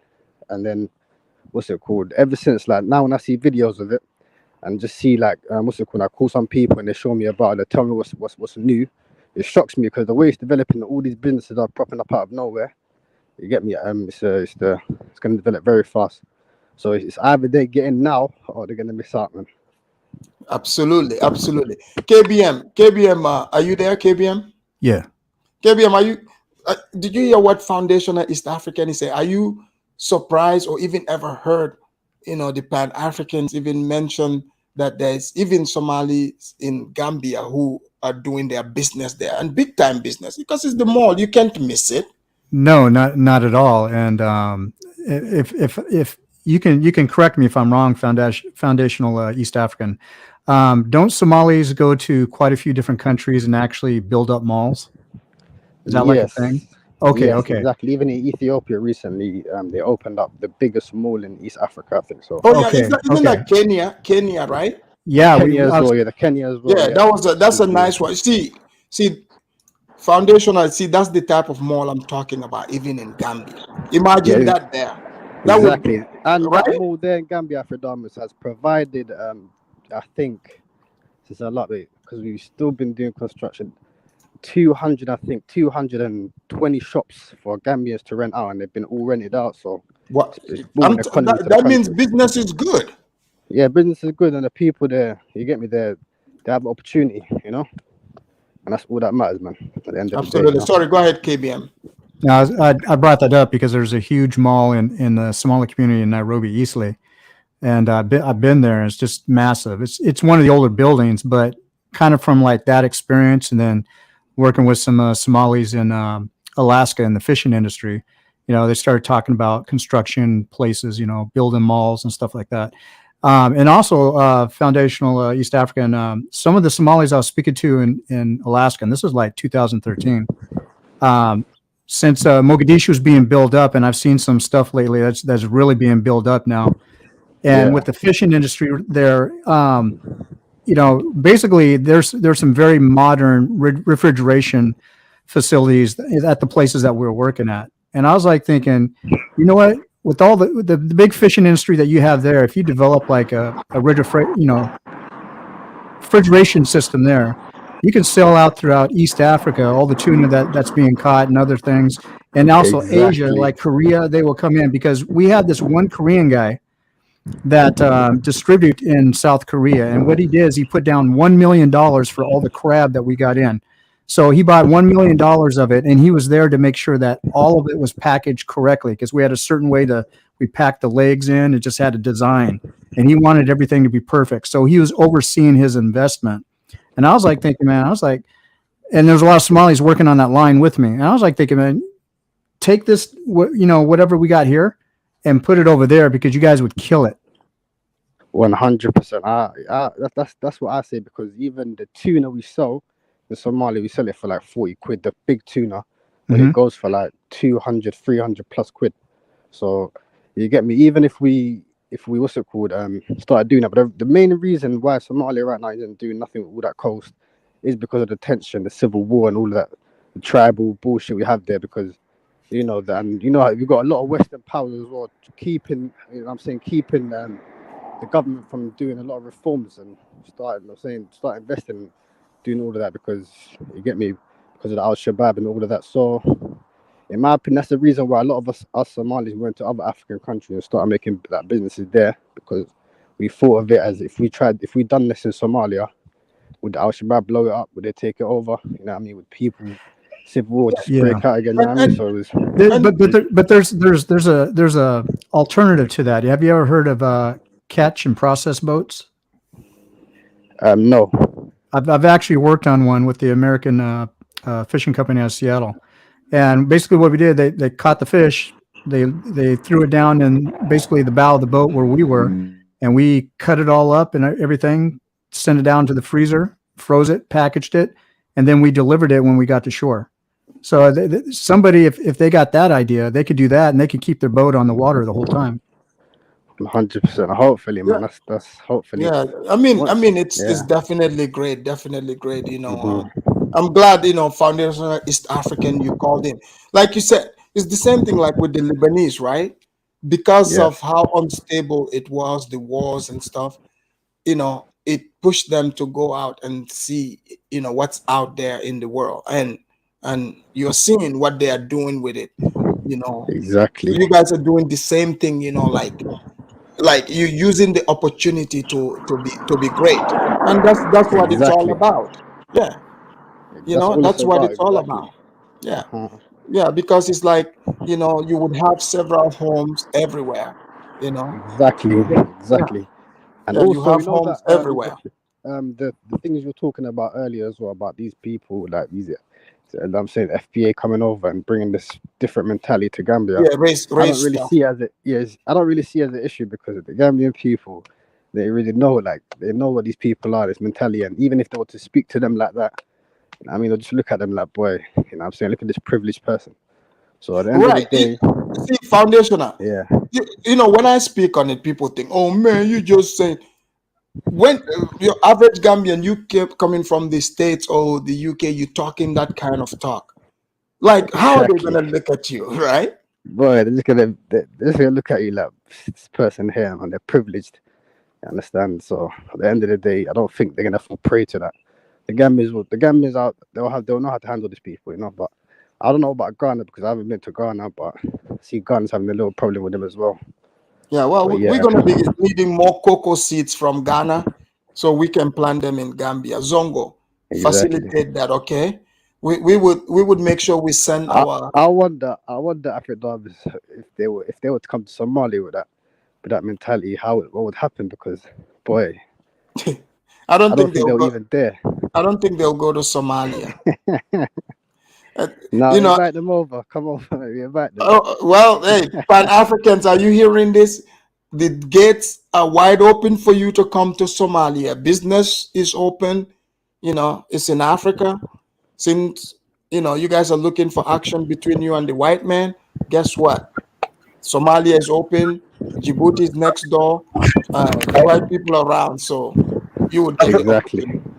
Just one tip for Africanos, them: just leave the American mindset in America and bring an African mindset to Somalia. That's how they'll survive. Exactly. Somalis, really, if you check, I saw a documentary about Mogadishu, man. They really, man, a lot of beauties are going on there. Not what we No, just. exactly. They're Yeah, doing a looking they're doing beautiful mass too. reconstruction. Yeah, Yeah, they have a lot of massive reconstruction there, skyscrapers exactly. and all kind of things, man, be built by their own people. So Exactly. the job Got is all just those red tuk-tuks. yeah, they're just waiting for Yeah, like Kenya. I know that was one of the first things because in Kenya most of them are yellow. So I was like, Yeah, we got the red ones. big business. No, it's definitely Absolutely. it's the fastest. They say it's the fastest growing city in Africa right now because it's having a huge reconstruction because I- broke I- everything because of the civil war. Everything got destroyed because even before the civil war, Somalia the Mogadishu was known as the white pearl of the Indian Ocean. Like the city was beautiful, bro. So Yeah, Hollywood just- stars used to Well, go there it all the looks time. like sometimes it's good to rebuild. So now they are building on steroids because they went out. Now it's like Exactly. more modern. So they've seen what is out there in the world. Oh, exactly. even in And that's Mogadishu, they got the Afridam, that's a good Mogadishu point. Mall. Beautiful. Yeah, and Afridam, that's a good point you made there because there's so many of us in the diaspora, and you would not find one country we're not at. So Right. we're bringing So- all of that. We're bringing all of them jewels that we take from these countries back to Somalia, and we're gonna Exactly. yeah, that's the main. So at the end of the day, the war was a bad thing, but it got us out there at the end of the day. So that's the benefit I see. Yeah, flip it to something, positive. Exactly. After that, but my father used to, when I know about Somali, it was not really about the war that started somewhere early 90s or late 80s. Because Yeah, my father used to run with Somali guys called Abbas Mohammed. So my father used to talk good about Somali because my father used to run 800 meters and 1,500 meters. He used to talk about because the Somalis were very good. There was not even the Kenyans, but it was the Somalis that was very good in this distance race at that time. Marathons and everything. So the Somalians and the Kenyans was almost dragged with each other, but the Somalis at that time was almost their top at that time. So it was always said good to say by the Somali until that war break out. But you also allow people to also see different type of building also.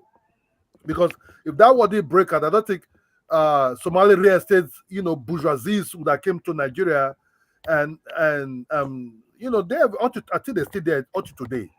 You understand? So if you check, most people that built some areas in so-called Victoria Island up to today, they are not really pure Nigerians like that. They are people from different places, But Lebanese, see, Somalians. Kirola, that's the real Pan-Africanism. Exactly that.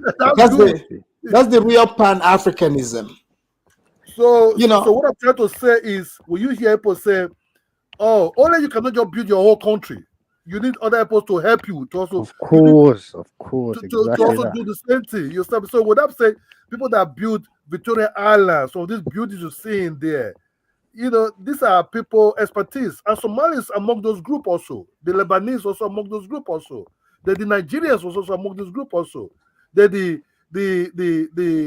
Europeans that came and Kirola, even look at it. The Gambian Taf, he's built, real estate in Nigeria. Yeah, he tough. employs Yeah, I know Nigerians. Tough as well. I've met Tough, in fact. He's Up to today, you met him? Yeah, he's a big businessman in Gambia. Absolutely. Let me read this super chat real quick. Southern Creole Flavor, thank you for the super chat. Said this beautiful dialogue is a true representation of Pan-Africanism. I agree. Not discussing ancient times, which ain't getting us nowhere. Exactly. Some people 100%. want to keep us. They want to keep us in the past, Exactly. and just ignore what is happening.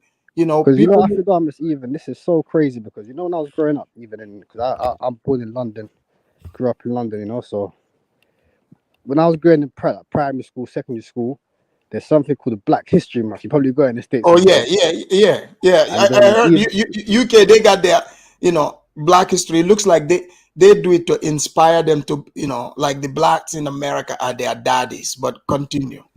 yeah. So what happens is like all we learn about Black history is the slavery and the American history, you know. And that, you know, So they want to turn that into all black skinned people's history when it's exactly. not. So I believe it's kind of been hijacked, but as Black people, we've got to reclaim it and show us what we had back in the day. Let's say our history, and then even what we're doing today. So, in my opinion, them being the face of this whole black thing is, again, I have a little issue with that because Yeah, yeah, yeah, we gotta move forward, you know, and 100%. and get it done. Bantu said Somalis work very hard. They take life seriously, and laziness ain't part of their vocabulary. Exactly. That's why they are doing what they are doing. Let's bring in Mimi. Oh, go ahead, Sorry, kid. All right, real quick. Afrodamus, the guy you call Tafa guy, right? Yeah, That guy have his own estate in Port Harcourt, right? right. His own estate. If you want to buy any building there, he have a manager that he kept there. Not just only one manager, have a lot of his most senior staff are in those apartments in those places also. I'm talking about his most senior staffs who take decisions. Maybe they might call him, but that dude is a very big dude in Port Harcourt. That guy is not just another guy. I went to do research about that guy. That Yeah, dude just come with he's doing it. that guy did just come with pen. That dude is a multi-billionaire in dollars. Yeah, he's Multi-billionaire in definitely dollars. doing it. You know, That guy's a Gambia, Nigeria, Sierra Leone, and I think Ghana. You know, so he's With the expanding. Maya was trying to see him. You cannot just walk into that guy in Nigeria. These guys are who move with escorts. You know, that means when I mean escort, there's about 2 cars in the front with police Like a convoy. like a convoy. You understand me? These are guys. These are the big shakers of Port Harcourt. These are big shakers of Port Harcourt. Most of his estate are there. Even most of his estate are even used in Airbnb in Port Harcourt. So if he don't sell, if he's not selling, he's still making his money through Airbnb. That's why I said most of his senior staffs have free rent over in most of this estate. Yeah, he's definitely another man that's, you know, completely changing the housing business there. Then you want to come and sell B1 to that guy? We chase you because his money he only see dollars. Wait, Kidola, you don't think he should invite the B1s? He will not entertain them. He will not even entertain that nonsense out of them. Exactly. That guy is dealing with other Europeans also live in Port Harcourt. You know, it's an oil city. Yeah. That guy's an investor. He will not entertain this nonsense. Look, investment doesn't have color. Until people start realizing that, you know, they won't get anywhere. It doesn't have color. Let's bring in Mimi. Mimi, are you there? I'm here. Greetings. Hey, Mimi, shout out to Mimi. You know, courtesy of Mimi, she sent me this video. Mimi, can you give us your take on, you know, the Fadi family? Because, you know, some have already started, you know, some of your people, your Pan-Africans you support are talking about skin color. Can you touch on that and also the investments? Greetings, everybody in the panel. You know Maybe what? we can hear your bit low. Okay, hold on one second. Hold on. I'm on the earpiece. Hold on. Can you hear me now? Come closer. Can you hear me? Yes. Perfect. Okay, perfect. Now we can hear you loud and clear. Okay. So when I saw the video and I see the negative comments, I was laughing. I'm like, Afridamus is going to have a field day when I sent him this video. Because this is, every time he talk about how some of these people that you call our cousins will like talk about people that invest in Africa, and they're not gonna do anything. So when I see the negative comments, I'm like, this is the same thing that we talk about every day. Like they just cannot get over the fact that other people will come to Africa and make it. And with this family, Fadi, he's a third generation. His grandparents were born in Gambia in a village. In And when Bansang, right? in Bansang, and that's Yeah. a village. That's not And that's even before Gambia even gained. Whoa, he was developed born in or Bans. anything. Yeah, And these Crazy. people from came a to village. Gambia So You he's a know, real poor. Gambian, and he's a real Gambian. yeah. Yes, and I know they're gonna bring the BS. Oh, when they come in, they come with money. These people came to Gambia when Lebanon was in civil war. They came to Gambia poor, and when they came, I think he even mentioning that the grandfather started with making rat poisoning, and Yeah. that's where they started. And he failed. After that, he came up with something till he's. I mean, I don't know till he came and find a business that they are right now, and they build it like generation after generation. And Fadi is married to a Gambian. He is more Gambian than anybody. That man have Gambia at heart. You heard him. Even when he travel, he doesn't even want to stay far because he want to come to Gambia. He invests over there. What Exactly. bothers me is some of those people that were in the comments, what have they done for Gambia? Nothing. And you think we care about other people's opinion that don't contribute on nothing on our economy? We don't care. These people don't even think like the way they are thinking. But Mimi, but they are B1s though, you know, Pan Africans. I mean, I'm all in for everybody to come and invest. I always said that. I'm like, if you have what it takes to go invest in Africa, go choose a country and go. Find somewhere that you can go invest. What I don't like is you're gonna go and start talking about, well, the Chinese are there, well, the Lebanese are there. When the Lebanese were going to West Africa, they were not even thinking about Africa during that time. They just started going to Africa recently, like countries like, I mean, they were in Gambia, but like the majority that comes to Gambia now, they just start coming to Gambia like this 5 years. And these Lebanese were like born there. Well, some of these people are coming after we've, you know, done all the hard work. We've cleaned up Exactly. the road. We, you know, set up shop, and you know, Lebanese also did their thing. And Now most they of want to those complain. developments are the Gambians that are in the diaspora that are putting all those developments over there.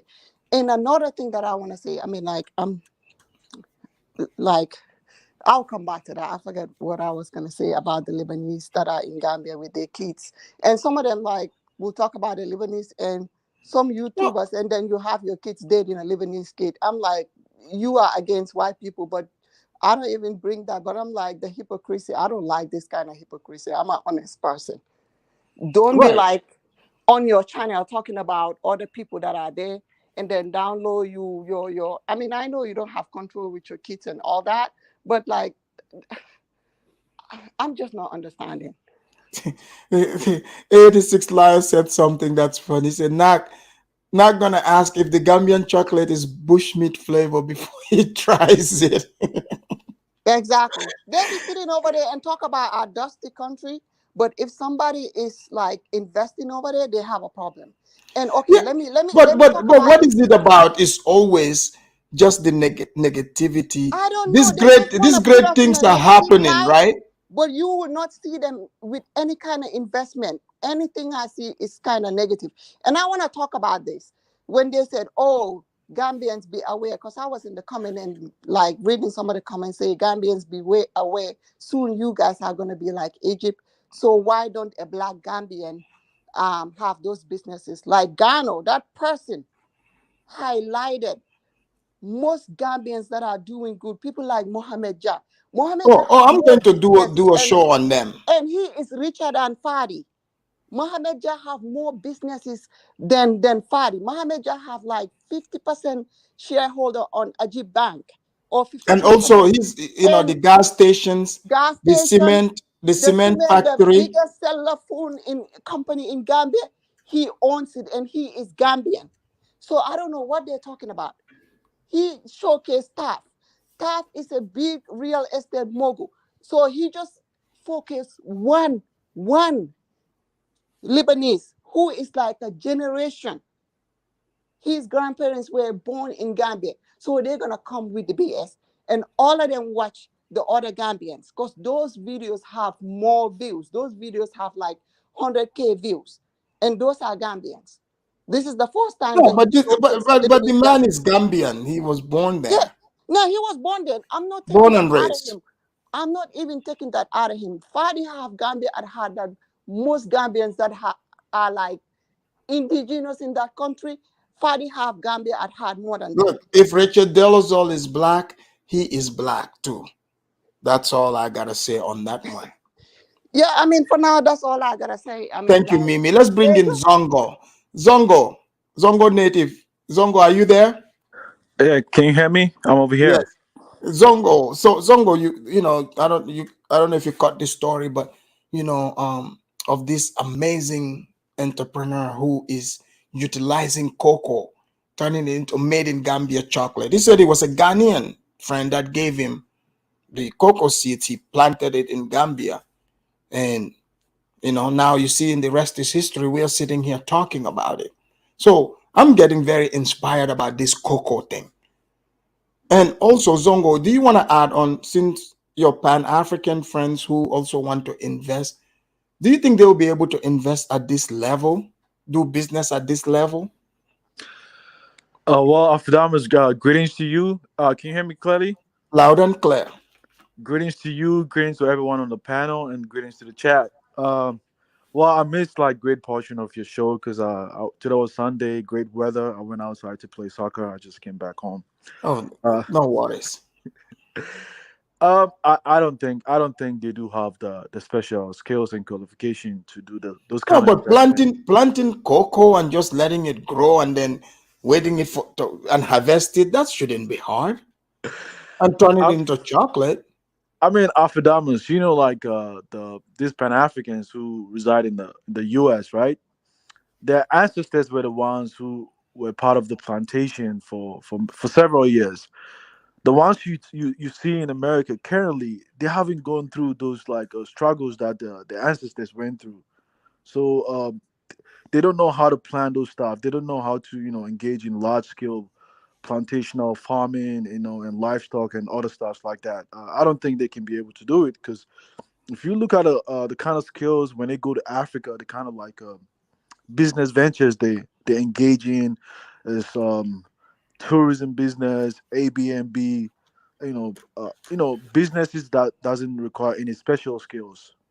So personally, I don't think they'll be able to do that actually. So, In fact, Zongo, mhm. you being Ghanaian, are you inspired, to what this man is doing with the cocoa, grow it in Gambia and turning it into chocolate there? Well, I think for the far too long, I think in most African countries, our problem was, I mean, we do grow the cocoa in large quantities, but we are unable to kind of like process it into finished goods. And to see a Gambian doing that at a large scale, I think that's something that needs to be commended. And we need more Africans on the ground and Africans in the diaspora and those who have African interests at heart to come and invest so we can grow and and keep the continent going to compete with other worlds as well. I think it's a great thing. Yeah, I totally agree, because like people that come, they just see and complain. Like this man, he's not complaining. He's saying, this is the opportunity, and he's like, hey, this he's encouraging people to even grow cocoa in Gambia, as an investment, because you guys in Ghana, that's a thing there, right? So Yes, he's experimenting it, and he grew it in his home, his own home, and he's putting it on the table, selling it, the finished product. So now you see, that's a step forward. it's a step forward. It's a step forward. It's a good That thing. would, yeah, that's a good thing. You know what I'm saying? It's a good So thing because like in Ghana, I mean, cocoa is one of the leading exports when it comes to Ghana's like uh, uh, export produce, right? right. And like when the British came, they were exporting the cocoa outside. So when they left, I think the same system was still being applied in Ghana for far too long. Well, we haven't found a way to kind of like transform or process it into finished product. And to see a Gambian man doing that, I think something that deserves to be commended, right? Yes, And we need but more. Zongo, some of your Pan African people are complaining that he's light skinned. What is why is that such? I mean, this hey, Afidams, in fact, I do have a confession. See, when I was growing in Ghana myself, and then I was exposed to this Pan African ideology. I think this Pan African ideology has this victimhood mentality. I used to. Well, you have to first make yourself a victim, and then the people you are trying to go after, because that victimhood thing is what you would use to sell as a weapon. You weaponizing it, so you shame them first, and then present your case. So, Exactly. so now they even, so now I think what's happening is even us Africans, West Africans especially, we're seeing it for what it exactly is, because people are using excuses again, saying, "Oh, you Africans sold us." So I think that's why most Africans are no longer wanting to be a part of that, sick game anymore. But go ahead. Exactly. Like when I was in Ghana, when I do see other foreign groups coming to invest in various sectors within the Ghanaian economy, I used to have this, this kind of like this animosity towards them because I don't like why they come in and just grabbing and grabbing, right? Because I Right. had this Pan African mentality. But then when I came to the stage and when the page was flipped to the other side, and when I was working over here, and then I was the one like having in a better position over the others. I saw things a little different. And in fact, when I started listening to one of their intellectuals like Thomas Sowell, he made it very clear that if you have skills and you have good culture, I mean, you're gonna compete and you have to succeed at all level. So I don't see any reason why they have to resort to crying and subjecting themselves to this victimhood mentality in order to bring themselves as long and along others as well. I don't see why they have to do that. I mean, Somebody crazy thing, because it's about work ethic, right? When exactly. I went to Gambia last year, I saw like even like food trucks, and majority of the food trucks I've seen, guess who is working the food truck 24/7? I don't know unless you tell me. Tell it. They're Lebanese, Oh. light-skinned Gambians. Okay. Zongo, why are you laughing? I mean, I think. I mean, I Wait, understand Zongo, that. Zongo, in America here, didn't you see people who are black that have the same skin color as him? And the blacks, when they show us that they're inventors, don't they look just like him? They do look like him, though. Okay, so go, so what are they complaining about here? I, So they can have light skin black in America. We can't have light skins in Africa. I think it's a very interesting conversation. I think it needs to be bring to the table because there's a lot of light skinned Africans that whenever they go to the continent and they see light skinned Africans, they start complaining that they have higher privilege over the dark.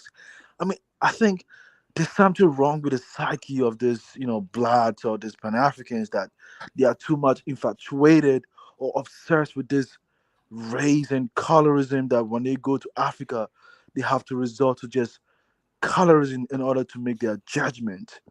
Their mind and brains seems to be clouded with colorism and race, and they, they don't seem to be very objective in their analysis or even judgment when they have conversations. And you see, to be able to be a good businessman or woman, you have to have an open mind. You have to be objective. You cannot be, that close-minded and judging people based on, this the skin color. You know, Exactly. yeah. I mean, one thing they have to understand is that I mean, when it comes to like investing in different kind of like business within different industries in African countries, I mean, there are certain skills even your country, like the educated ones, do not have the years of experience and expertise in order to be able to, to to to to help that sector become very productive. I'll give you a typical example. When Ghana discovered oil and gas in commercial quantities, I think 10 years ago, I mean, we didn't have enough petroleum engineers at that particular time. We did have geologists, but not enough petroleum engineers. So we resorted to Nigeria, where like they've discovered oil for the past like several decades, right? Their expertise and professionals came to help Ghana develop their industry, and now slowly but surely, the industry is developing and going like gradually, right? And then, in fact, I'll tell you, when I was in Cyprus, I did meet a lot of Gambians that they do also come to Ghana to also learn in order to apply in the oil and gas industry over there. Even over here in the US, I met a Gambian as well, who went to Ghana to do his internship as Oh well. yeah, yeah. There's a lot of Gambians. They attended school in Ghana or Nigeria. Hmm. Yeah. So So there's I nothing. was looking at the numbers. In fact, people that relocate to Ghana, right? Hmm. Like different countries show the number of foreign citizens in the country. I was actually surprised. There's a lot of Gambians in Ghana, enough to, you know, it's like I think it's about the same number close behind Nigerians. Yeah, there are There's quite a a. lot of them. I was surprised. In fact, Zogo, yes. Zogo, thank you for saying that, because when these so-called fake Pan-Africanists are selling Gambia, it seems like Gambia does not have intellectuals at all. Thank God you start saying this now, because when these people are doing this, they are a tourist business that does not help nobody. It always seems like everything is just dusty. Did, Or everything, you see, this only just showing a tiny woman, not even Yeah, they tiny. go to the beach side and show This like nice, tiny, and tiny thing, some. tiny, tiny Thank you, Yeah, everything. Kidola. Let me talk on that. They I make it agree. look like we live on trees. Like there's nobody in Gambia. We don't have school. We don't have nothing. And I saw one guy. I forgot his name. I think he's from the Caribbean. He said they don't even have smartphones. I'm like, oh my God, this guy is gonna sit on YouTube and talk about our country like he was born and raised there. They act like we live on trees. yeah. And I'm like, y'all don't even put us in good light. You guys went over there You, and put us you, in a very you negative see, light. you see And the that's problem. my issue with them. You see the I'm not problem. saying don't be honest. You can document your journey, but the lies, some of the lies that they were saying, bothers me. Mimi, do you think they would buy Fadi's chocolate? I think some of them will, but the haters are not gonna do it. But I I think. No, mean, no, no, it's no, like the some haters of will them are too. gonna Trust buy me, it, they'll other do Huh? it. people are gonna No, buy it. So Mimi, trust me, Mimi. I think they will. See the They just I won't problem. put think it some on of them will. camera. Yeah, some of them will See, not. see the But is problem it they gonna have affect is party? No, the because problem they Gambians will have. buy it. The problem they have is that, because I mean, English language is, it's like almost like, a global language now. What? But it's not the yardstick of knowledge or advancement or something like that. It's just it's a language just like French, Mm-hmm. German, and other language. So when they go to those countries, and they speak English better than those residents over there, they think they are better than them, but they ignore the fact that someone may have the technical know-how far more better than them, a more experience in a specialized industry than them. They just know how to speak, but they have no special skills, Zongo, you got a knowledge. point there. Because I think more and more are learning. You're right. They were relying on just the English language, right? Hmm. But there are people, for example, you want to tell me like someone who learned in Chinese, they're engineer. Yes, your English might be better than them, but if you're not an engineer, like you can't compete against him. I mean, I met a lot of them in the university, even in the US where I studied. Even my professor, he wasn't very articulate than I was, but in terms of research, in terms of having patent. He has all that. He knows how to conduct the research and produce results. He has the technical know-how of that particular industry, and these people, they fail to understand that. They don't know it. I think that's why they're just backwards. Because even where I work now, I mean, you see a lot of Chinese. They don't speak better English, but they have the technical know-how. They know how to use the tools in order to apply the knowledge and get the result. Yeah, that Zogo, ego. Let me thank Zogo, Chris O. Chris O, thank you for the super chat. Thank you very much. Go ahead, Kidola. Zogo. Gambia have a university, right? Three. We have three. Three university.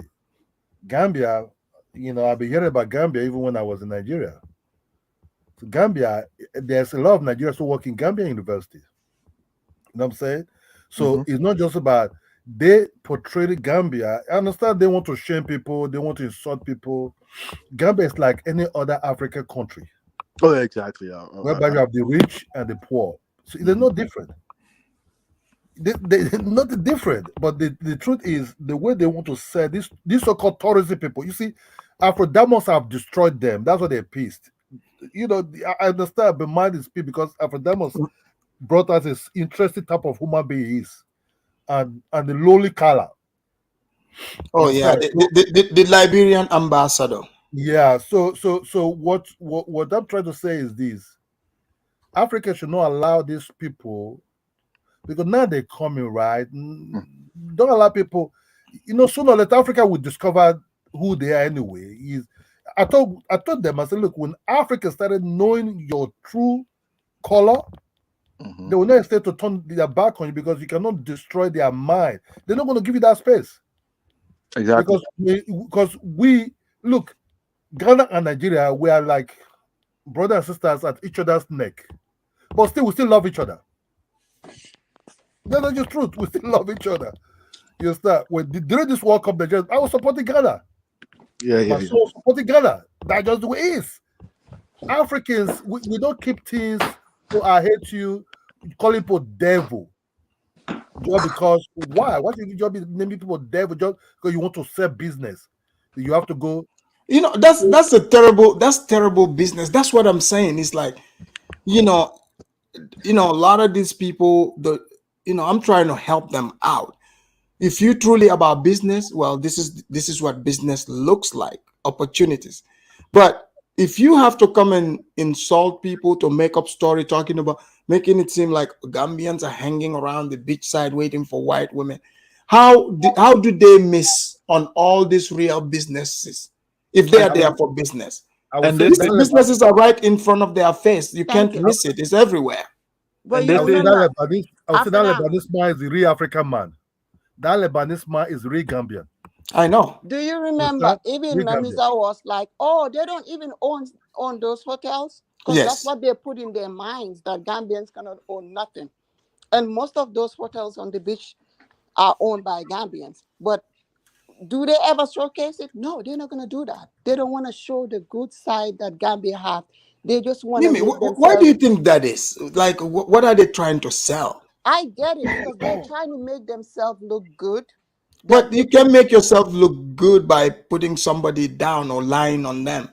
But do you understand, when that lady was putting Gambia down, they enjoy it. That's Oh, what I know. yeah, they Yeah, I enjoy saw that. videos. Yes, I saw the They videos. enjoy that. I saw the comments. If you So they will criticize never Africa, go, go and Nakisi will showcase come the out. Taps, the Mohammed Jazz, and what's the other guy that owns 3 different hotels?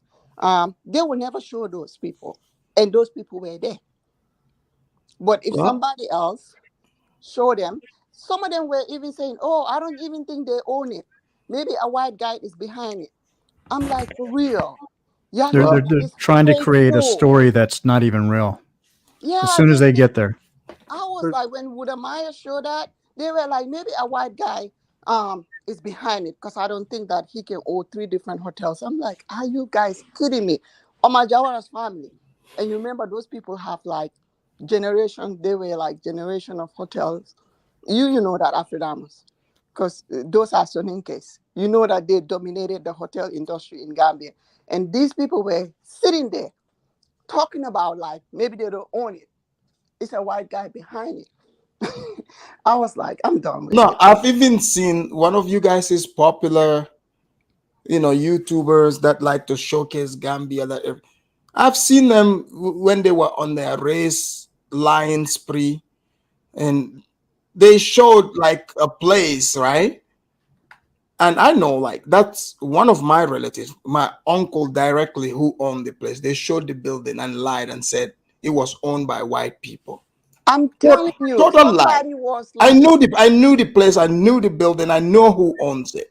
But he they was, just that's how because I used to be confused. I'm like, okay, what's going on? Like, what are these people talking about? But it's like someone is talking, bad mouthing. Like, you see them driving in your car and they're talking about, that's my car. You're like, or take a picture. You're like, whoa, wait a minute. This guy is a liar. That's you my know what car. bothers me? Instead of going in there and ask who owns it, they be like, oh, this is a nice place. I'm pretty sure it's owned by a foreigner. I'm like, oh my goodness. That's why I stopped watching them, because I'm like, you know what? I can't. Because this, If it's a you white can man make that this owns it, up. what's wrong? What's wrong about white man owning the place? The white man came to invest. Why don't you And come most of closer it, to you know, that invest is also? owned, even owned, maybe it's owned by the Gambians in the diaspora. They have a lot of infrastructure in that country. We do. But don't be like spreading lies when you don't know about it. Yeah, You because don't they know, want you to don't crack know. heads. They want to crack heads. That's You just don't the want to, truth. They you're want not to crack heads. interested if a Gambian owns it because it's going to make you feel bad or it's going to hurt your feelings, then don't showcase it. Just go do your thing and show your developments or your businesses that you are doing. I would rather see that than spreading something that you have no idea what you're talking about. But That's what I'm, Mimi, the thing is, the problem with them is when they do that, they're trying, one, to create their own narrative, and two, they only have one audience. They But have no other yeah, audience. that's the truth. The Gambians, honestly speaking, like me and Afrodamas, not a lot of Gambians pay attention to them like that. Like the way me and Afrodamas watch them, not a lot of Gambians. And I stopped watching them because I'm like, you know what? I'm done with it. But a lot of Gambians, if you even show them, they'll be like, oh, I don't have time for this. I'm not putting my energy on this. I have better things to do. So that's the truth. Because if Gambians were watching them, I think they will stop. But the thing is, we are not their viewers. Their viewers is their people. but Mimi, but let's be honest. Let's be honest. I will never trust, not all, but I will never trust Deb as a even close ally, because I could understand what happened to Kuruba. They use one of these black Americans to dog that guy. You know one thing about me, Kidola, I don't like to put everything. I don't like to paint. Because I don't like to paint everybody in one brush. I like people. I like to give people chances, but I am very observant. yeah, because Like, you don't have to hate anybody. You just yeah, have to I am not a just hater. I like don't hate everybody to anybody. have That's just my opportunity. own thing. Don't hate So anybody, I would never go against them. I would because never in go this against. world, you don't know where your opportunity will come from. You don't Exactly. know And I come who to you're this dealing country with. You don't and hate have nobody. opportunity. I think if somebody sees an opportunity and is black and can go to Gambia and have that, hey, go for it. You think if Gambia was having hatred, they would allow this guy ancestor to settle there in Gambia? No. But No, we're they not were like, like that. We are not they hateful. they were like, okay, come, you are welcome, settle down here, have a place. Possibility when these guys were buying land, when the ancestors even came to buy land, they didn't really pay. They just offer kind of like those days kind of a traditional way of offering, might be some tubers of yams or some sedatives at that time. You understand? At that time. But see what the descendants turn to, because they have space to grow. You understand? They have space to grow. No hatred, no like I hate you. No, that's what I said. Africans should have that the same mind. Just have that. Don't let people come over and start selling devil and not devil to you. We all have bad people. We have good people everywhere. Not about Exactly. Like calling you people know. devil, because I wouldn't like it if, like, white people see somebody black and say, "Oh, the devils." I will. Yeah, that's the ask. But man, why you calling people devil? You say, "Oh, I'm a traitor." I say, "What do I betray you? Who are you? Who are you to me to talk about? You're devil. Yeah, man, stop calling people." Yeah, it's that's But called with me, they're just losers. But let me read this real quick. Matifi, thank you for the super chat. I say happy May. We have Vapu here. Thank you for the super chat. Hey, what is Vapu? Can you explain that for us, Matifi? Let's bring in Mad Dog also to chime in because we're running towards the end of the show here in a second. Thank you very much, Matifi, for the super chat once again. Mad Dog, welcome to the Afridamus Report. Hi, big up, big up. You hear me clearly? You're a bit far. Are you in that basement again? Wait. We can hear you. It's just it sounds like you're far away.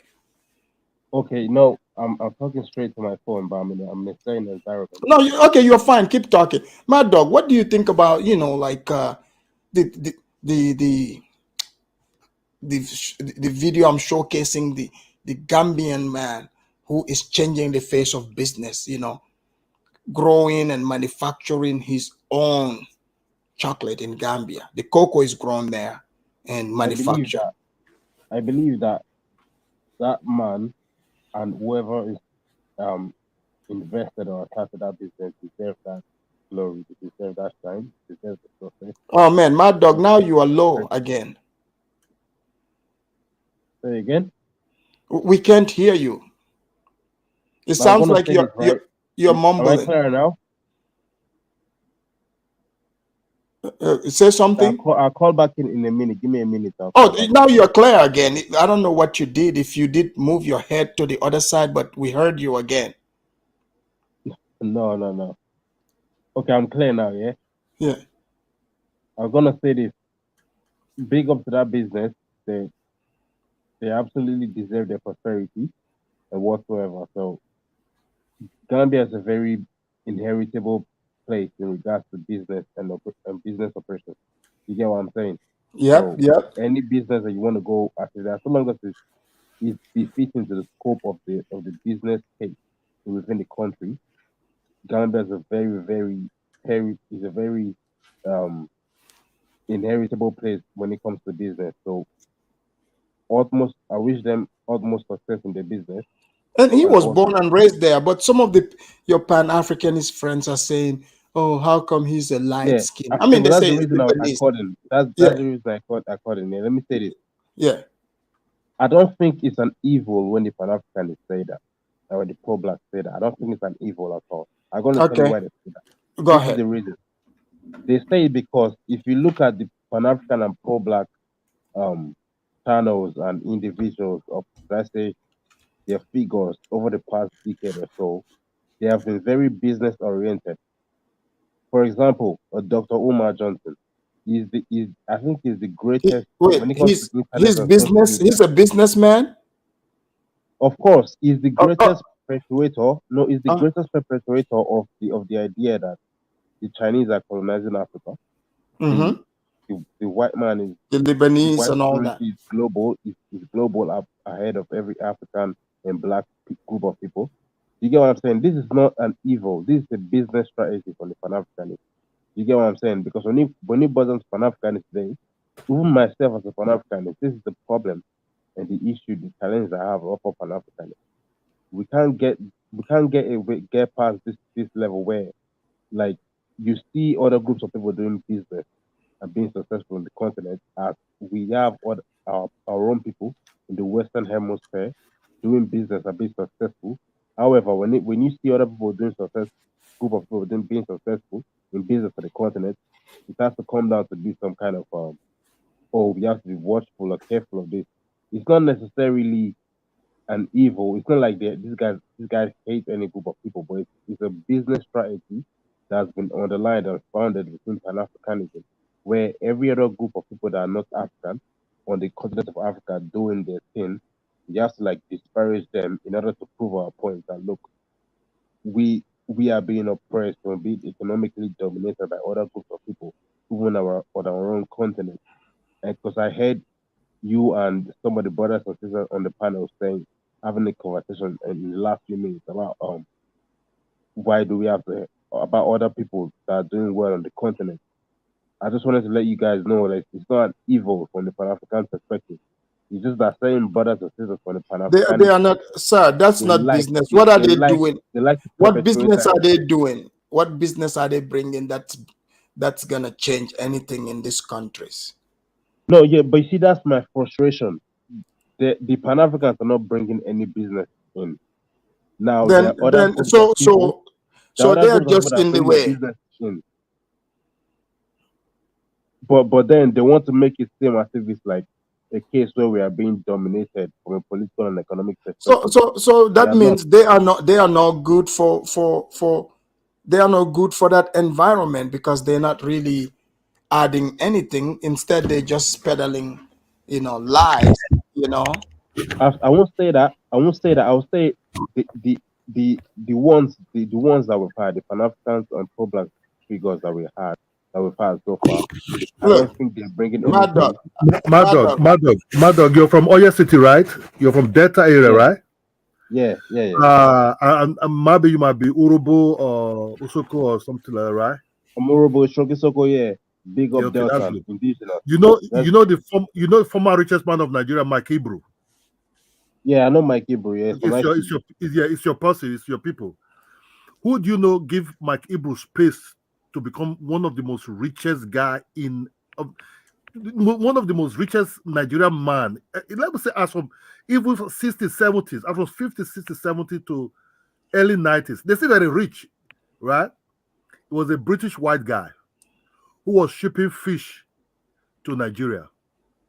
Is that guy that gave Mike Ibru really the opportunity that Mike Ibru become the richest man of Nigeria, even at that time, until he's dead, that made 9 of his brothers multi-billionaires. So what I'm saying this is, skin color must not have to be a factor in anything. The area you're coming from actually deal with a lot of Europeans a lot, because you have oil and everything there. That is the hub of all the business that's happening in your territory. Do you think this Pan-Africanist or whatever they tell will survive in your area? Hell no. No, that's what I'm saying. Hola. What I'm saying is this, brother. What I'm saying is this. I called in to express my frustration with the Pan-Africanists. I just wanted to make this clear to people out there. Just because you have other groups of people on the continent that are doing well for themselves from a business perspective, doesn't necessarily mean that we are being invaded again or we are being dominated economically and politically. Look, these people know that. Look, Mad Dog, I'll tell you, these people know this more than you. They just want to bring their dumb trauma, talking point. They don't want to let people move forward, move on with our life. Here's the thing. They are stuck in the past. We Africans, we are in the present and looking to the future. That's where we are at. Like anyone that's coming to tell us, 18th, 19th century ideas, talking about some guy named Gavi who's never stepped foot in Africa, he's of no use to us. Okay, this is not 1920s. We live in 2023.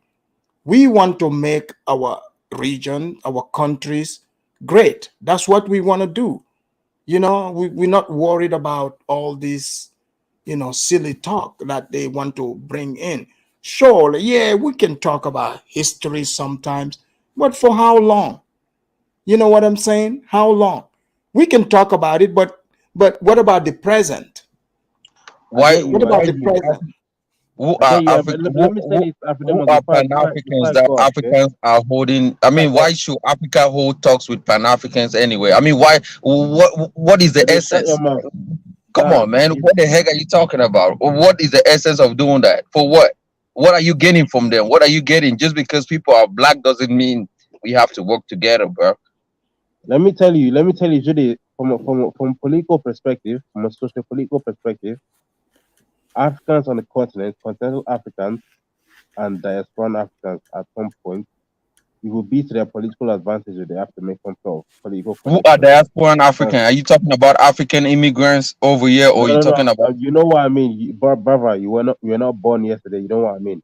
I'm talking about the Because ones that they have call been us there for the diaspora when we longest go time. back home. They call us diaspora when we go back home. That's what they call us. Judah is right. That's what they call us. So Right. I know So yeah. what you're So saying. I'm not talking about are what they you call talking? us.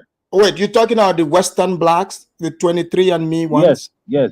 Okay. That's what I'm saying. why you Okay. call them diaspora? These are guys. These are Americans. Why you call them diaspora? No. The reason I said is look. In politics, you're always looking to exploit your political instrument.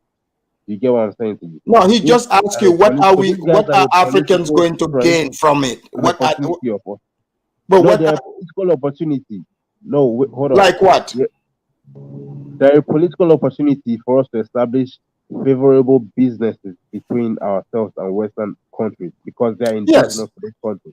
So Yes, therefore, I agree. we must make sure that we try as best as we possibly can to establish business operations and What kind connections of with them. business, man? We in America have far better of mindset business than these guys. You just don't live here. You don't know what Bro, it's not mindset business do about they have? flipping America, bro. I'm talking about the whole Western Hemisphere. Are you listening to man?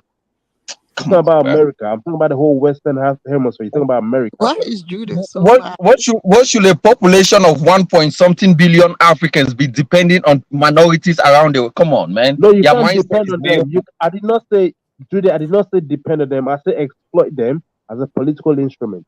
Simple as that. I But don't know what you're trying to but understand, man. how you gonna do that? They don't have any political they don't have a power. country. Like They who's don't have bragging? their own country. Like what are you talking about? Okay. Let me say They this. don't have political power. They don't Affidavit, have their own country. That's what we're trying to tell you. I'll say this out. I'll say this out, right? You live in the USA, right? You're part of the Yes. USA that you live, and Mm-hmm. the people who built it and the lineages that maintain it up until this day.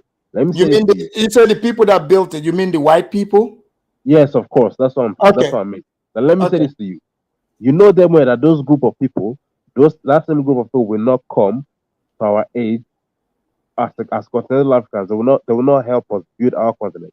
But They are will not. you looking for help from them? No. We're not looking for help. We're not looking for help. However, Then what are you call it looking help, for? call it help, call it support, call it assistance. It is politics, and we're going to need some. Now, I need you to look at the affidavit. Now, affidavit, give me a minute, yeah. I need you to look at the American society. What's our strength within that society? What is our weakness? What's our opportunity? And what's our threat? We have certain strengths and opportunities, and our opportunities are more in the African diaspora that's been there over hundreds of years. That is our opportunity. We have to be able to And exploit what them. is that opportunity? I'm listening. Maybe maybe me and Judy and these other people, we are blind. We probably are just dumb. We don't know. But if you can help us, help explain this to us, maybe you can enlighten us. We'll learn, right? But let me read this real quick. Matifi, thank you for the super chat again. He said the Finnish name for May Day, Vapu, originates from Catholic Saint Walpurgis, whose commemoration day was celebrated on the 1st of May. Oh, thank you so much. I learned something new again. All right. So, Mad Dog, tell us this Yeah. opportunity that you speak of, because maybe we don't know, so you can help us out. Okay, so let me spark your minds in it. This opportunity is this, right? The African Americans are the most integrated group of African diasporans into the American system, Who say the that? American political system. With that said, you guys have come onto your panels several of times, and you have established the acknowledgement of the American system as the global supremacy system, as well known on your panels. So we know that you guys understand that in order to progress from an economic Mad perspective, Dog, what are political you perspective. talking about? Let me say this. Talking no sense, man. These guys have no power in Let me America. finish. Let him finish. Let him finish. Go ahead. Judy, shut your mouth. I'm not going to talk to you. But let me say this. You guys already understand that in order to Understand progress what? economically, I missed that part. You said economic what? I in missed order that part. for us to progress economically and politically, we need somewhat of an American alliance and leeway. For We what? need them. Africa have We 1 need point something them to billion people, favor us man. to What an the heck are extent. you talking about? Wait, Judah, We need let them him, to favor us to an Judah. extent. I And want the to only understand what opportunity he that we said. can use to penetrate the political system is the African diaspora that's in their country that's been there over hundreds of years, because they are the most integrated to the American political system. Simple as that. Mad Dog. Let me make this clear. What political power? Didn't you see the blacks themselves struggling? They can't get anything done at all. They are I know what begging you're the same. saying. Hold I on. know what you're saying. Hold on. I can tell you don't live here, do you? I do So not. you okay? We I know are what you're talking saying. about individuals who are smart, right? Private investors that are going to take advantage of the opportunities. But you are bringing Yeah. country to country. The blacks are American citizens, okay? They are American citizens just like anybody, the whites, even whatever they want to say. That's who they are. Our governments have no dealings with them because these are just regular American citizens. Government to government, that's who would work with each other. The Okay. blacks have I no get what you're say saying. in that. I Are get what you you're telling saying. me, hold on, do you think America would be able to just come and bypass like the Nigerian government to go talk to, let's say, the Biafran people? No. After, let me say this to you. No, Mr. J. hold on, I'm I'm giving you losing, an example. I'm losing my train of thought. This is No, the reason hold why. on.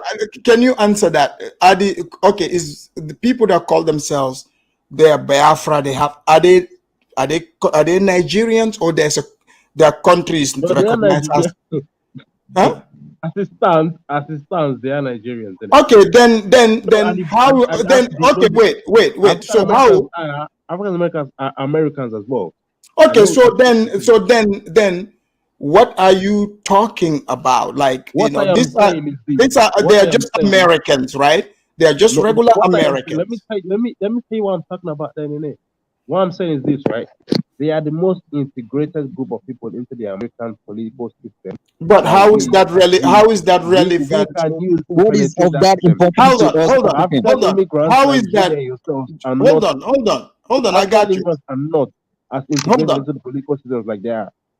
So what does American system What has to is do with us yeah? Africans? What is that? Yeah. What does that have to do with what the businesses we want to create In and Africa? creating in Africa, in our own countries?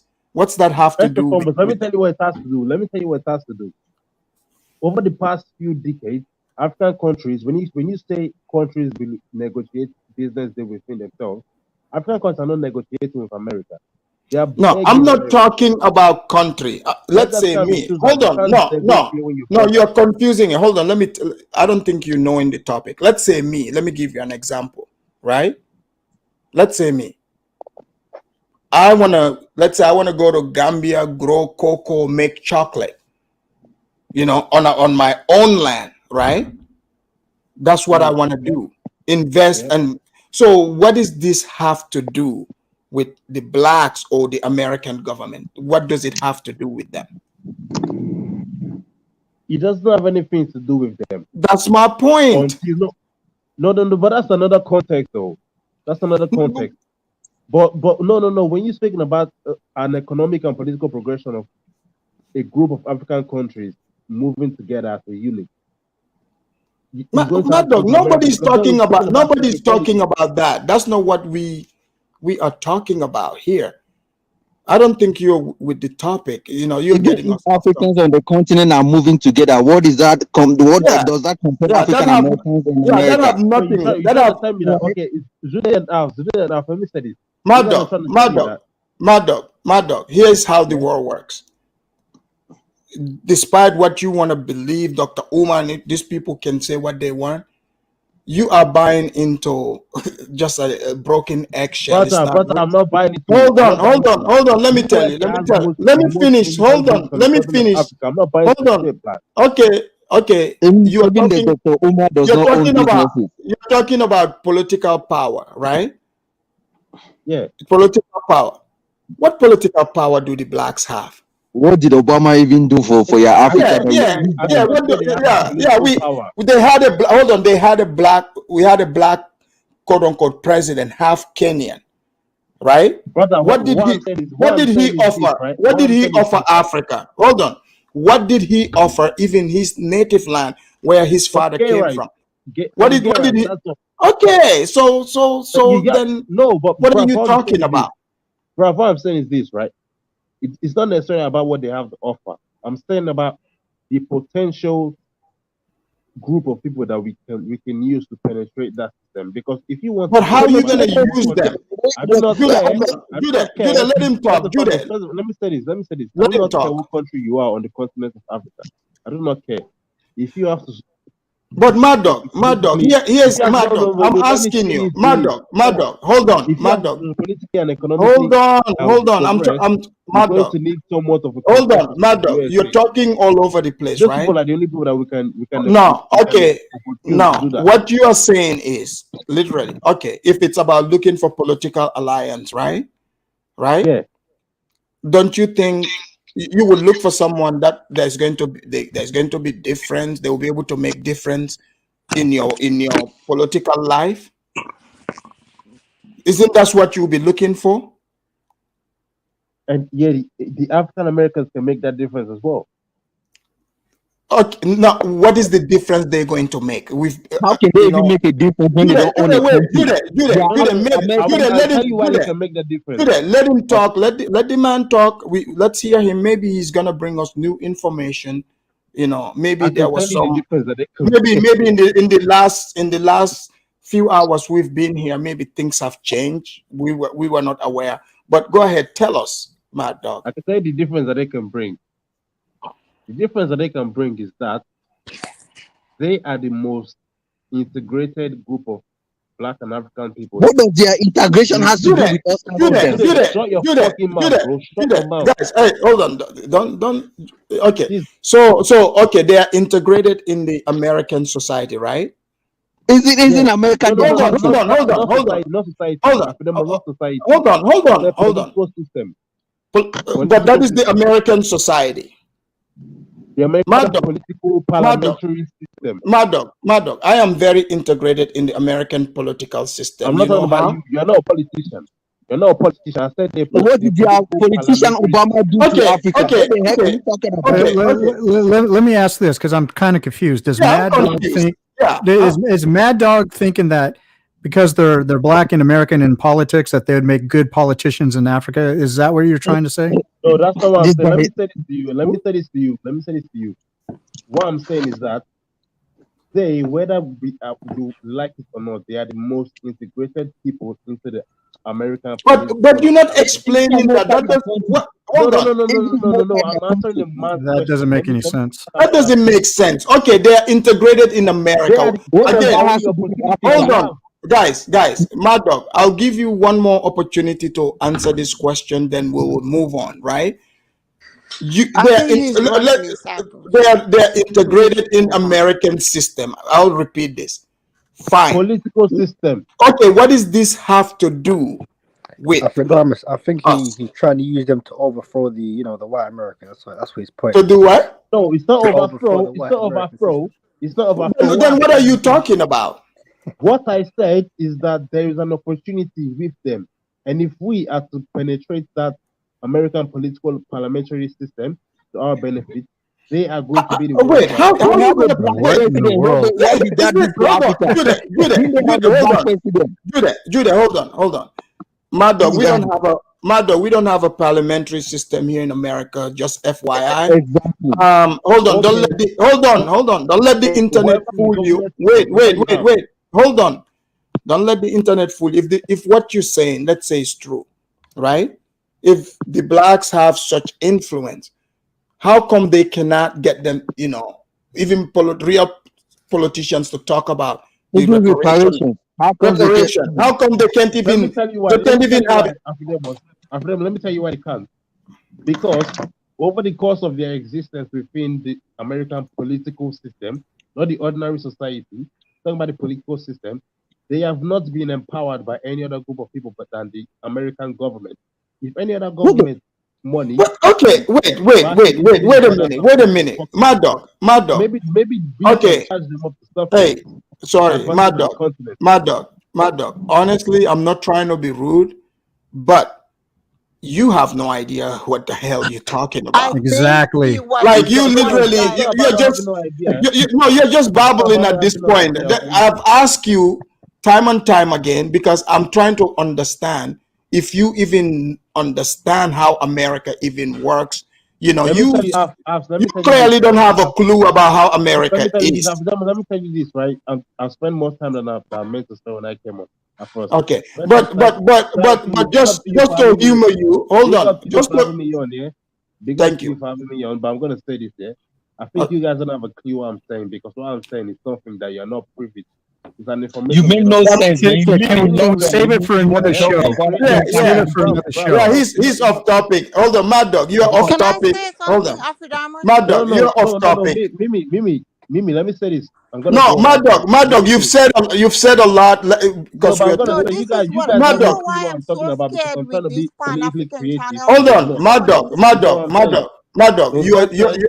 hold on, Mad Dog, you're Big up. literally Shout out to you for having me on there. I'm not gonna waste any more time because there's nothing yeah, else to you've definitely you went off topic yeah, and you thanks couldn't for having me explain on, man. what you're Let me Man, go saying. ahead, pass on the man. people and later, Yeah, yeah. Let's take it easy. let's bring in I haven't spoken. Let me go ahead and talk, man. You see these UK guys, man. They always want to talk about American politics. like what's going on? I was going head to head with this other Nigerian London guy called Jughead. You Oh, know, that the one with yeah, the British accent, another one. exactly, Yeah. exactly. And he was telling me how, oh, African Americans build this, they build that. Oh, this, come on, bro. Like, these Do guys they? are you're not, In the UK, a lot of these blacks they look up to the American blacks. You know. right. And that's what we noticed. But this is the thing, right? In California, did you know that the Californian state they passed the reparations bill, and guess who the people that vote against it? Black people. You know, all the white people vote for black reparations in California, but the people that vote against it were blacks. The Look, state, Judah, you know, don't let him take us off topic. I'm right? getting ready to. This guy is crazy. But go ahead. Man, He's man, Mad Dog. my You're dog still is good in my book, okay? um my dog is crazy. But Mimi, go ahead and talk, and then I'll no, come back. But I you just know. want to say this, and Afrodamus, when you always say this, I'm like, oh, you're not being fair. Give them a chance. But I'm scared. These UK black people, I think they listen too much on this UK Pan African Africans. channels. That's the thing. The Yeah. UK Africans, yes, they listen too much to these Pan African channels to a point that they're getting misinformation, and I'm scared of that. True. Mimi, we all live here, right? You live here, We Zongo live live here, I here. live here, you know, Afridemos live here, KBM live here. And somebody in London is telling us how, come on, man. It's just, it makes no sense at all.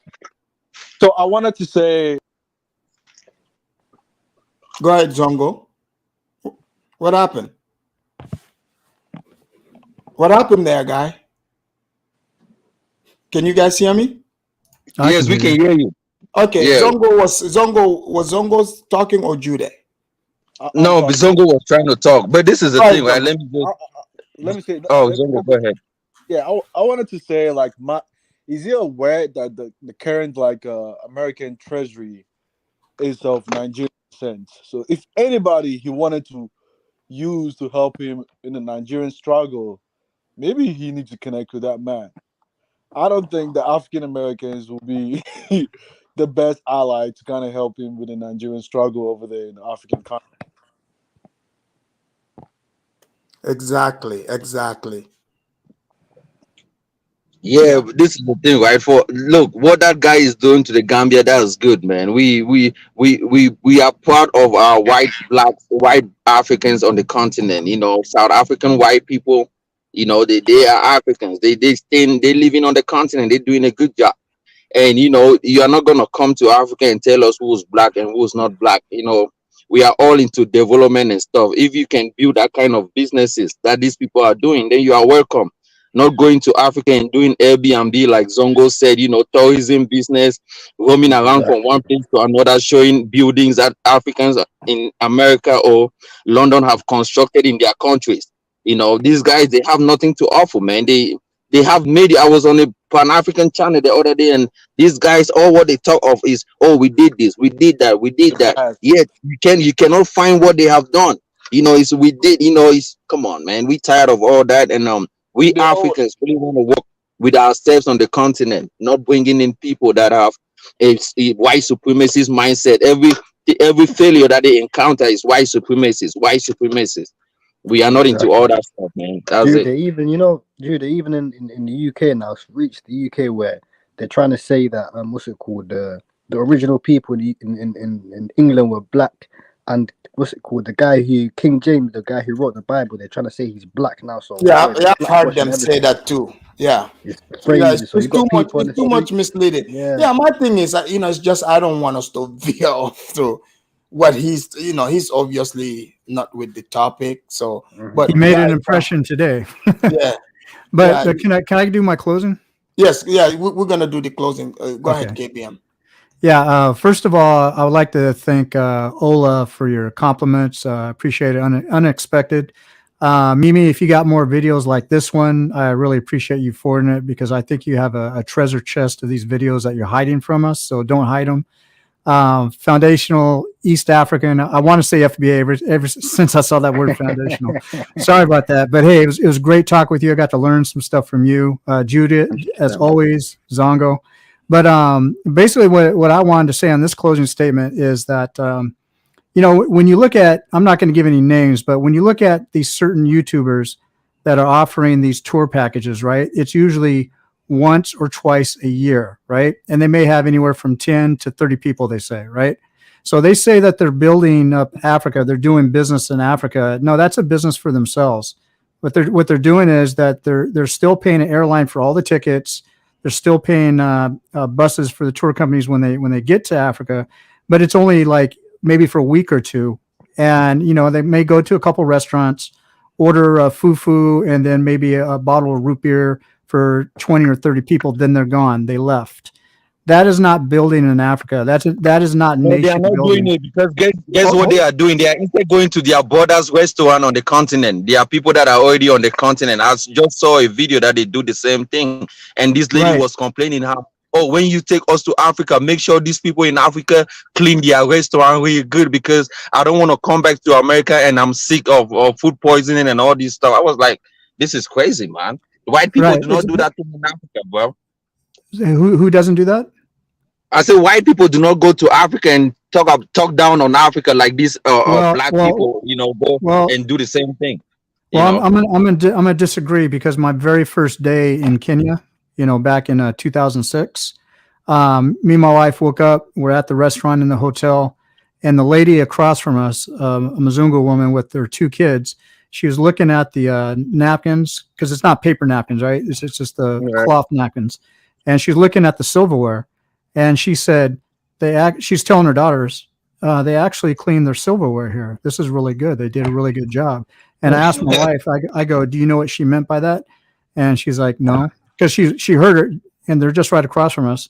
I go, well, that could be one or two things. It could be either because of racism, but most likely not. But the thing is, she has a superior mental complex, thinking that where she comes from, which is America, is better than Africa, Right. and based on that, thinking that she had a pre known conception in her mind that she thought up that when she comes to Africa, that the dishes were not going to be as clean. So she was shocked that they're actually clean.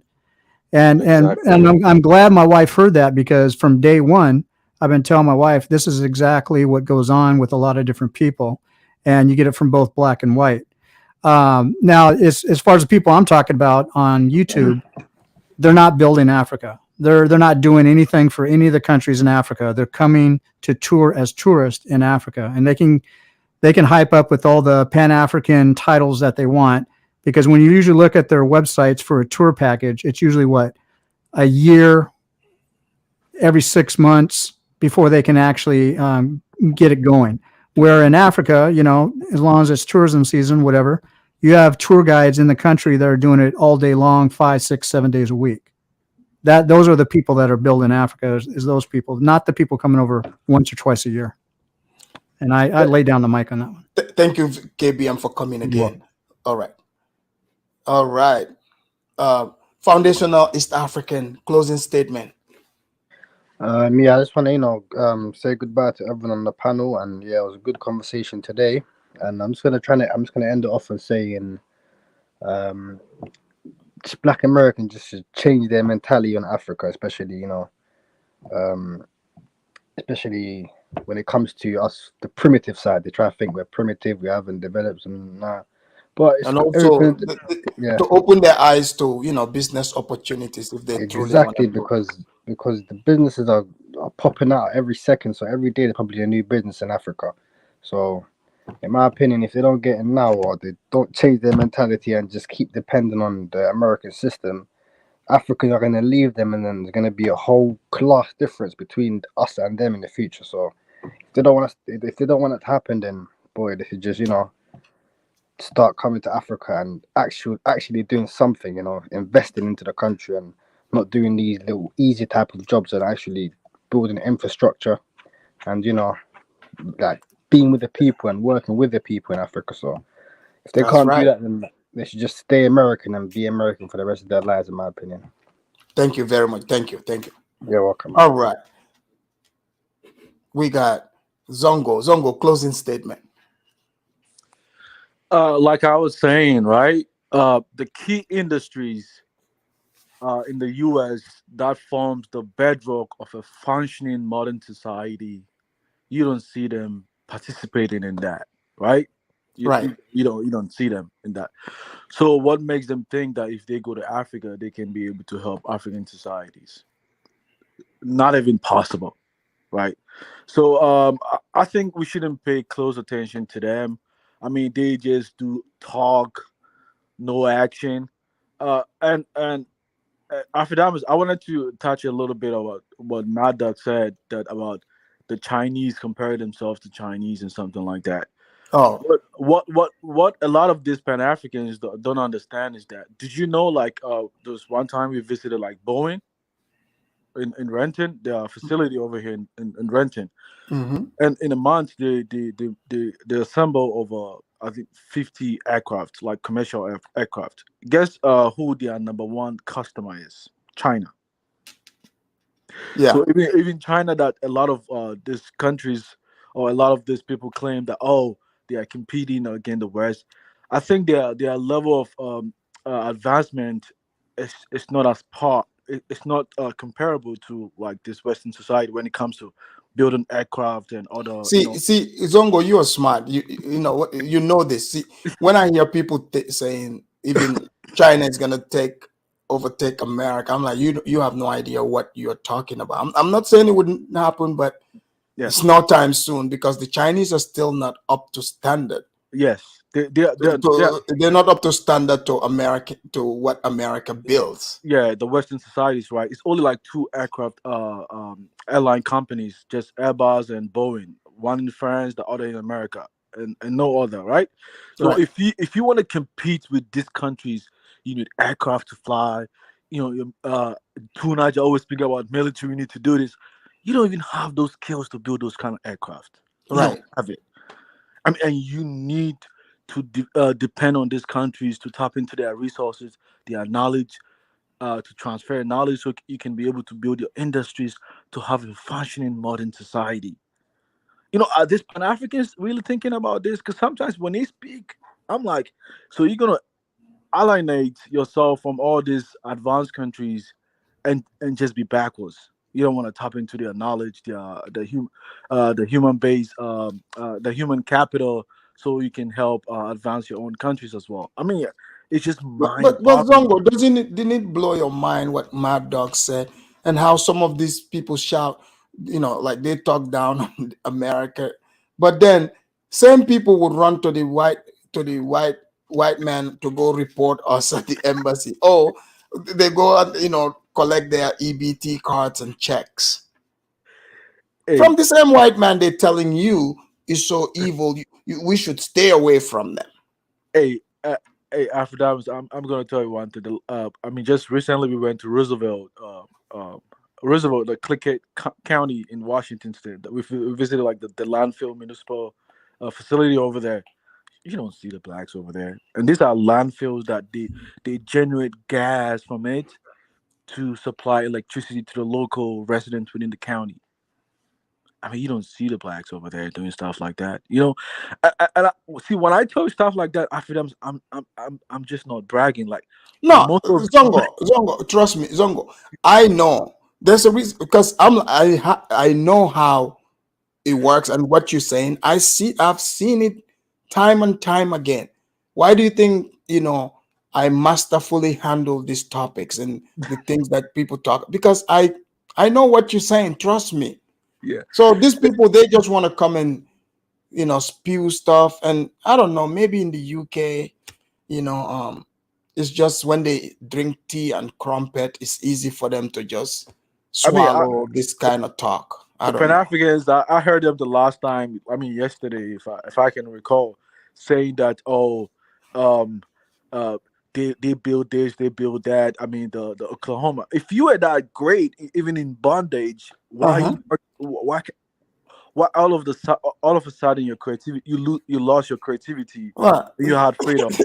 that's a good question. Like, if you're so great in bondage, how you're able to build in bondage? If you're free, then you should be even way more creative. I But mean, yeah, that's a good question. Germany was destroyed during the World War. England Mhm. was destroyed, but I mean, look, I mean, they change. I mean, they build everything back because they had the knowledge, everything. Japan. Japan. I mean, come on, like it's not Mhm. rocket science. Come on.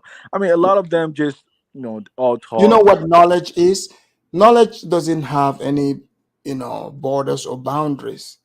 If you Exactly. know how to do it, you know, And wherever you go, you'll be able to replicate it. one thing that they one thing that I heard from them that I was shocked was even one of their own people. He's a black man and a very respected intellectual, Thomas Sowell, and he Yeah. speaks. Oh, yeah. I, Thomas Sowell. I read his books and I listen to him. I mean, they say it's a sellout. Of Can you course. imagine? Of course. I mean, And this They yeah. call man him a Of sellout. course. Of course. That's Of and this course. crazy. man he grew up in Harlem in the hood, just like in the Right. hood, just Hmm. like most of them. Just like Ben Carson and others. Yeah. Yeah, they are Yeah. such sellouts according to them. Yeah, Because they went to because school. yeah. I mean, It's yeah. just hard to take them seriously sometimes. Right. They just. Right. And then Mad Dog was speaking about, I mean, Dr. Umar, one of the profound. I mean, I can't. really, I can't even really, believe he brought him up. really, Dr. Umar. The guy lives in All, London, man. He doesn't know. all talk no show, Dr. Umar. All talk no show. He Right. just talk all the. Even for several years, he hasn't been able to build a high school, not even a Yeah, university. he built, I think it's a small, is it a school, a small hospital somewhere, a clinic. I don't know if it's really a clinic, like a McDonald's place to eat or something, man. And Jude, and yesterday, this guy, this so-called Pan African, this grown-up Pan African on that panel was saying Right. they have this black going to Ghana to build a hospital. I mean, Oh, when man, come on. Wait, I mean, who they're going to do what? he was saying there was this like one of like this black who won Ghana to build a Yeah, clinic. that got a Fortune It's 500 a hospital clinic, in not a Ghana. hospital. No, it's not a hospital. It's a clinic. He even Come on. called it a Fortune 500 company, bro. Come on. Like this. Who? Wait. Somebody built a clinic and they call it a Fortune 500 hospital. 500. This Yeah. Pan African guy, I was like, man, these people are insane, man. Do you know what a Fortune 500 company is? Like, what the heck? Look, A clinic look. that At least, probably at employs least, For only you, at few least, people. at the least you gotta employee. give it. This is why I heard them say, Afridamus is cool with the FBA people, whatever. At least the FBA people, if they're gonna claim something, right? They claim big one that is actually that. Like if they call it a Fortune 500, it is even though they didn't build it, but when they're claiming something big. So that's why people think I mean, I gotta give it to them because if you're gonna shoot, shoot for the moon, like if you're gonna you shoot go shoot to at the star, what if you miss the star, you might hit the moon. You he still went will. to Zongo, he Zongo said he has a went clinic. Oh, it was great. I mean, he said that they wanted to build. It's not a hospital; it's just a clinic, and the employees is not even more than 5, I suppose. So if you watch it, So and he, this is a clinic who so even in Africa, they don't have Don't more we be a clinic? they don't I know have a more guy that owns a employees. hospital in my place, and he lives in the United States in Florida. He there. owns like a whole huge show. Those are the things that we're building now. Is this is what these are the things, right? They do things in Africa, and you feel like they are doing extremely something. But these are the things that we No, Africans are but even actually, doing. the man who went to build that, I think his relatives. I mean, he has a Ghanaian relative because they are married with him. So I mean, I'm not gonna hate on their what they are doing No, over I mean there. they built something, shout out to them. Yeah, but Look, like he the built way it. Kyla, the way Maybe in Kyla his was eye taking is Fortune 500. That's cool, the way Kyla was. I mean, hey, See, I no was big in deal. Illinois. I was in Chicago, right? I mean, you see Nigerians helping Nigerian doctors Exactly, and that's what I was helping their telling lower. him. But you, they gotta let him finish. Quick, Yeah. yeah. I was in Okay. Chicago. A lot of this lower class. Do you know like there's the USCIS has a green card policy that if you have a certain skill, a doctor, you have to go and work in the lower class communities so they can help Right. give you a green card. I mean, I met a lot of Nigerian doctors when I was in Chicago in these lower class communities, and they are helping their own communities over there, and they're not even bragging like they are doing in African countries. They are helping their own people here in America. The Africans are helping them, but Right. nobody. Well, you saw the video I played the other day too. The woman, who was claiming the victimhood. Look at, even she admitted that even like in the Ubers, Africans are canceling them, giving them good state of mind. So we are here helping in every aspect, in the Ubers, in the clinics, in the hood, you name it. And he So was saying like he was saying that they are like the most like the populous blacks in the more in this contemporary time. I'm like, really? When don't from listen to outside, those guys. when people speak about them, it's about hip hop, and I mean, nobody. When I was in Ghana, when I think about it, it was hip hop. Until I came here, I'm like, damn, these people, they are really backwards. I thought like they are really that great. This guy said they are very backward. God damn. Well, because Zongo was in Judah Cyprus is having a watching. field day. I know The thing, Zongo was in Cyprus. He was All just right. like Mad Dog and two Nigerians yeah, and the others. yeah, Mad Dog.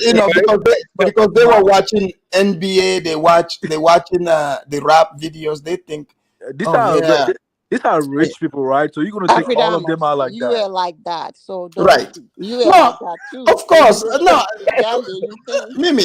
I know Mimi. That's what I've told that story many many times. It's Zongo. Don't feel bad. listen, We were. Imagine at the time you I guys came to all look America, up to the the internet NBA didn't even. great They didn't black have the Africans. internet. So Okay. don't take it from them. I'm gonna Yeah, give that to them. Zongo, yeah. At least you are, you were unfortunate. You were exposed to the internet and you getting bombarded with all. When imagine at the time when I was coming, the VCR was still in existence. Getting a Blu-ray was a big deal. Blu-ray, was the big deal, right? Yeah, So even we thought it. You watch the MTVs, NBA, you BET know, exactly. show. you know, BET. BET. So you thinking that, yeah, this is what it is, and you show up here, just like you get disappointed. Exactly. So we So what just they take it in strides and just keep moving. exactly.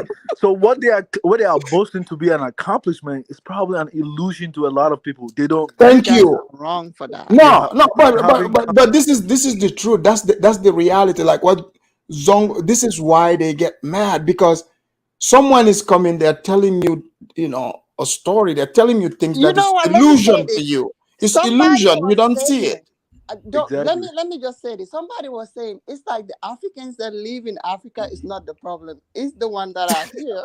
because the ones that are here get to see. Yeah. Like when I That's the Somebody came was outside, I'm saying problem. like, that one whoa! time with Dinah's I was channel. He shocked. was I'm like, like, what? the Africans that are in Africa are not our problems. It's the one that are here. I'm like, dude, we live Because with you guys. Because Yeah, we can see. Come on, man. We know. Mad Dog. I Exactly. hope Mad Dog someone send him an invitation so he can. You know Hey, what they were saying yesterday. Zongo, when you were seeing the videos and everybody looking all rip and stuff, sounding smart, and then when you came here, did you think all of us were gonna get 6 packs and? Like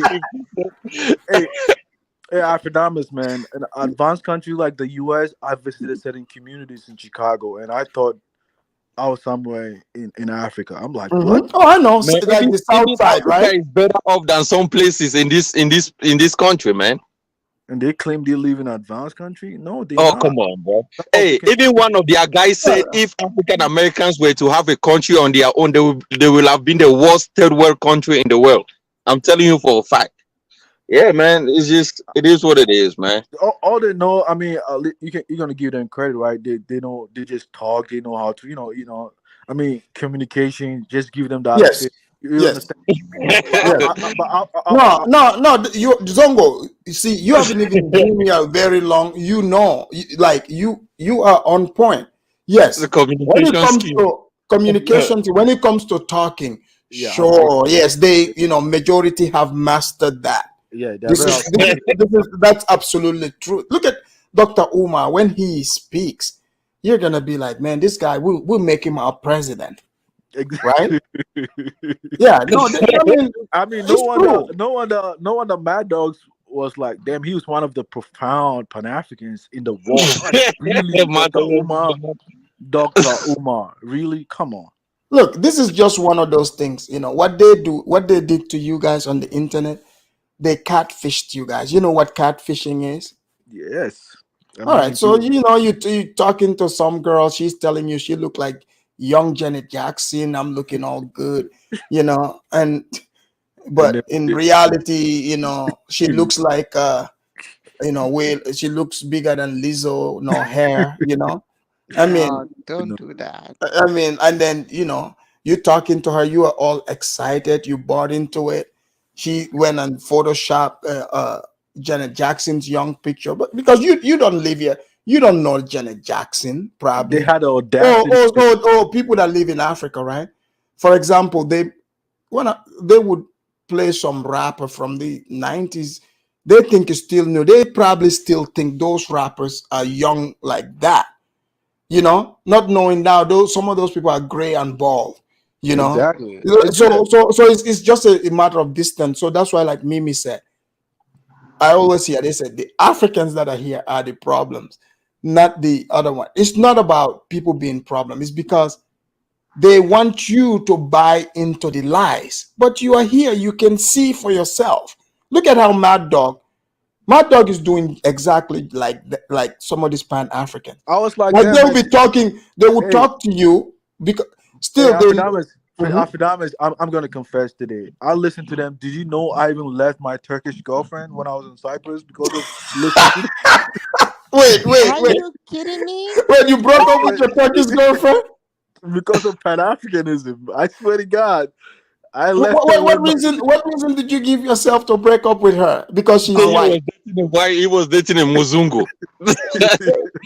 So because you were a white lover and you became ashamed. Listen, they make Africans look so bad, like, oh, they like white people. You'll be like, no, it's not about that. It's about they kind of look.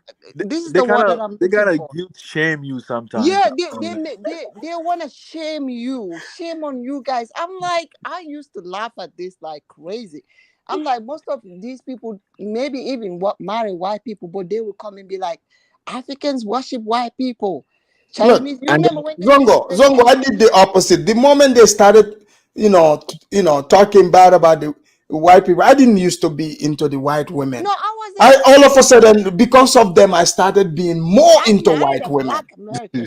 So I was like, I don't even know what they're talking about. So Afrodamus, I have my experience. So you broke up with your Turkish girlfriend. What excuse did you give her?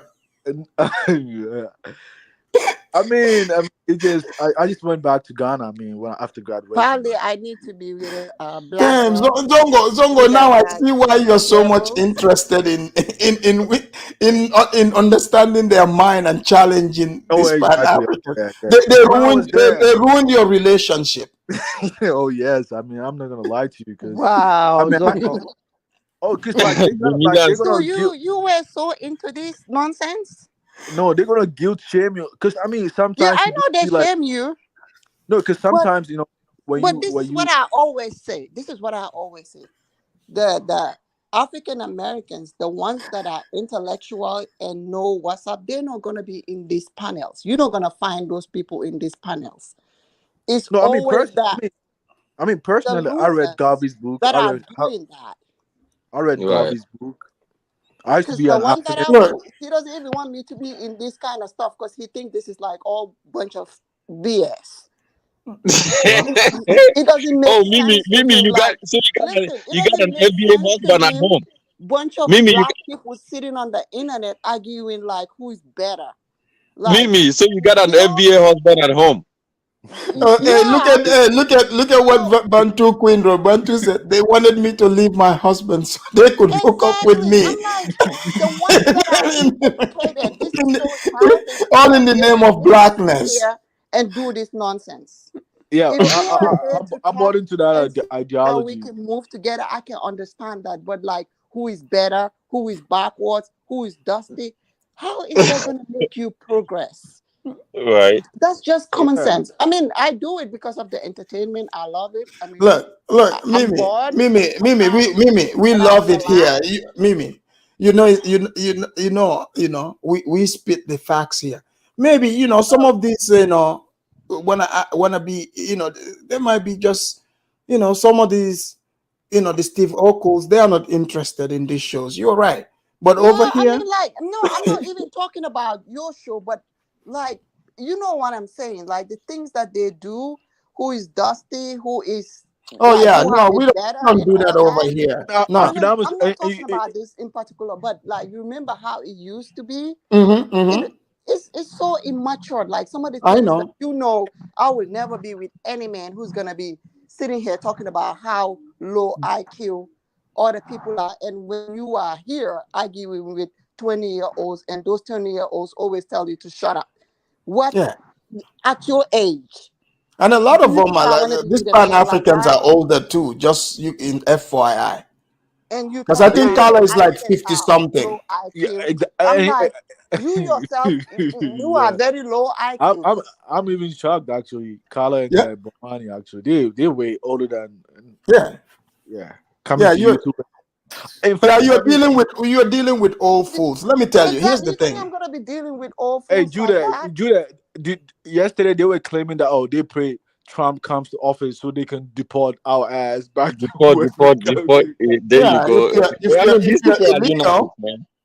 If you're illegal, sure, but that's what I'm saying. The point is not about being illegal. The point is a Pan-African having that mentality. I mean, you know what I'm saying? When you treat them, they are real. Their true colors is exposed. You get what I'm saying? That's the hey, like Astrophoto said, Carla visited Liberia once and never went back. No, he has a wife. He met his wife over there. Here's the thing. Here's my thing. When they say, they're waiting for Trump, right? Trump was here. Trump even offered the blacks billions. They still voted against him. So what the hell are they talking about? So, Obama deported way more people than Trump during his time. So they don't understand what U.S. immigration policy is versus, like Trump cannot just come, or the president cannot just come and say, this is what is going to happen. Like, he's not the king. They have to approve of it, But when if he's going to deport, you would have to be illegal for you to be deported. But if somebody like me who's a red-blooded American, where are they gonna take me to? Kansas? These people do not have even the means and opportunity to make rules and regulations in this country. For a fact, they don't have, who knows them, man? Like most of the time, like people just think you get deported. Like who knows them? Like they don't have it. Who's even defending them? Who's like, I mean, there's no black person in, I mean, who is their main guy? Back in the Right. days, you have people like Martin Luther King that, maybe he was the guy that was talking, oh, Marcos guy, all these guys, but nowadays, who is there? Like nobody. So they don't make Well, Judah, be careful. Don't diminish their leaders. We got Tariq Nasheed.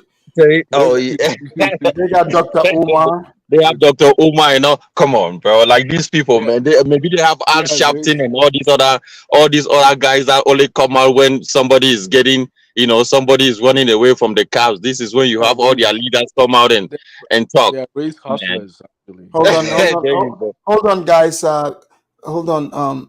Let me thank all the people that supported the show, the super chatters. You see, yeah. Hold on. Let me thank you guys for being awesome people today.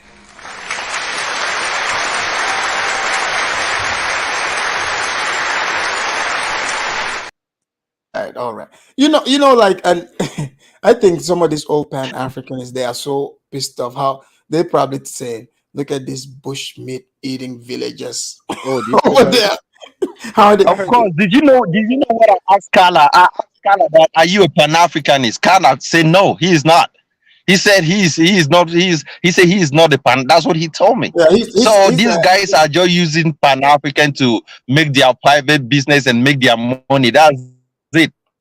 They are not out that's for why uniting, because the way he Hey, Judah. Is Judah there? out for their individual money mindset, and that's it. Judah, you and Zongo seem to have the scoop on these streets here. Did they get what happened? Did they get kicked out of? Did Kala get kicked out of the Uhuru circle there at the channel?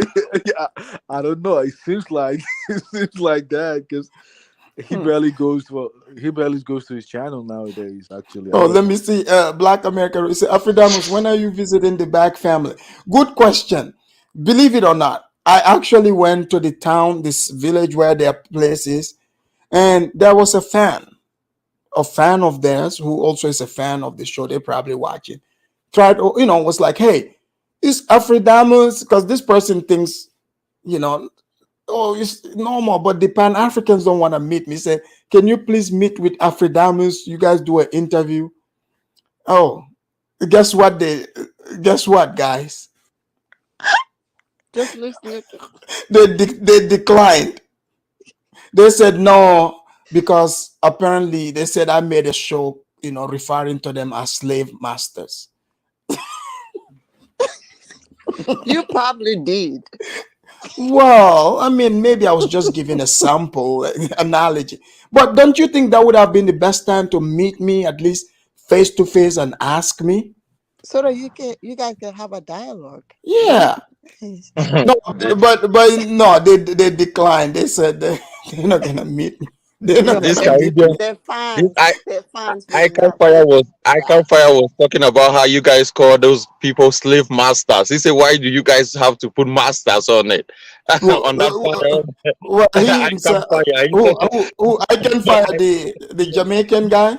The Jamaican guy, the Caribbean, he said these Africans even have the god to call the white the white slave masters, even calling them masters, son of a man. The way that guy disrespect Africans, man, I can't fire. He's crazy, bro. He talks about, he's this unity. I said, what are we uniting on? He said, I'm dividing people. I said, no, what unity was there that That's the best word you can. What are we united on? It's not Yeah. about skin color. To me, I go with character. I don't care about skin color. Well, you notice when I say what are we uniting on, people get mad. That means But that is Yeah, right. What are we? yeah, uniting? what are we I'm not uniting gonna on? go and unite with any Tom, Dick, and Harry over there. They talk about We the have to skin. be in Look, the same mindset. technically, when they say black, I'm not even black. Look at the difference between my shirt and my skin. I'm brown, like that Gambian chocolate that is being made. You see? So why don't we call it? It is They say black and brown. I'm I'm in the brown category. Okay. So Auntie Queen is we united on skin color. She said skin color. oh Jesus, this is crazy. I think Judah, that's Judah, because guys, they're let's white. let's close it out, man. It's a beautiful day. I wanna, go and get some sunlight. Guys, I need to tan, a little bit. You see what I'm saying? Because the winter got me all light skin. I don't want to be mistaken for Muzungu. So I need to Yeah, get in the sun. it's sunny out here too, man. In Salt Lake City, Sundown City, bro. Everything is Sundown. looking nice. Jude, be careful. Sundown cities can be a little bit, serious, sir. Do not let Oh, 5 o'clock, like, is it safe over there? oh, man, it's safe, man. It's safe when you got your registration, everything good, your license is intact. You have your car insurance. You don't sag your pants, you don't play loud music. Everybody is, just happy. You see all these snow bunnies, man. Everybody is out with short and just But chilling, Jude, man. You know what I'm but He saying? Jude, loves his mom and Queen. but Talk about it. so Judah, I heard yesterday you were on a show, eating white man's food, showing them how good you eating. Oh man, come on, man. You see, man. Oh yeah, yeah. You probably was on that show, man. I had some good I food. was there See, earlier. yeah, that was Olive Garden, and I go to this white restaurant. White places. Yeah, look, black restaurants. Yeah, I don't even think black even have restaurants in these Mormon places, but white restaurants they know how to take that. That is why the blacks fought against segregation because their own side of town was all messed up. They couldn't create restaurants that was nice. It was all dirty. They saw the white man's side and wanted to go taste their food, drink their water. That's why they say segregation was a bad thing because they could not build their own community. It would have been nice if they had their own community, but because they did not take care of it, they I say think segregation was bad. they wanted good customer service, don't you think? Why?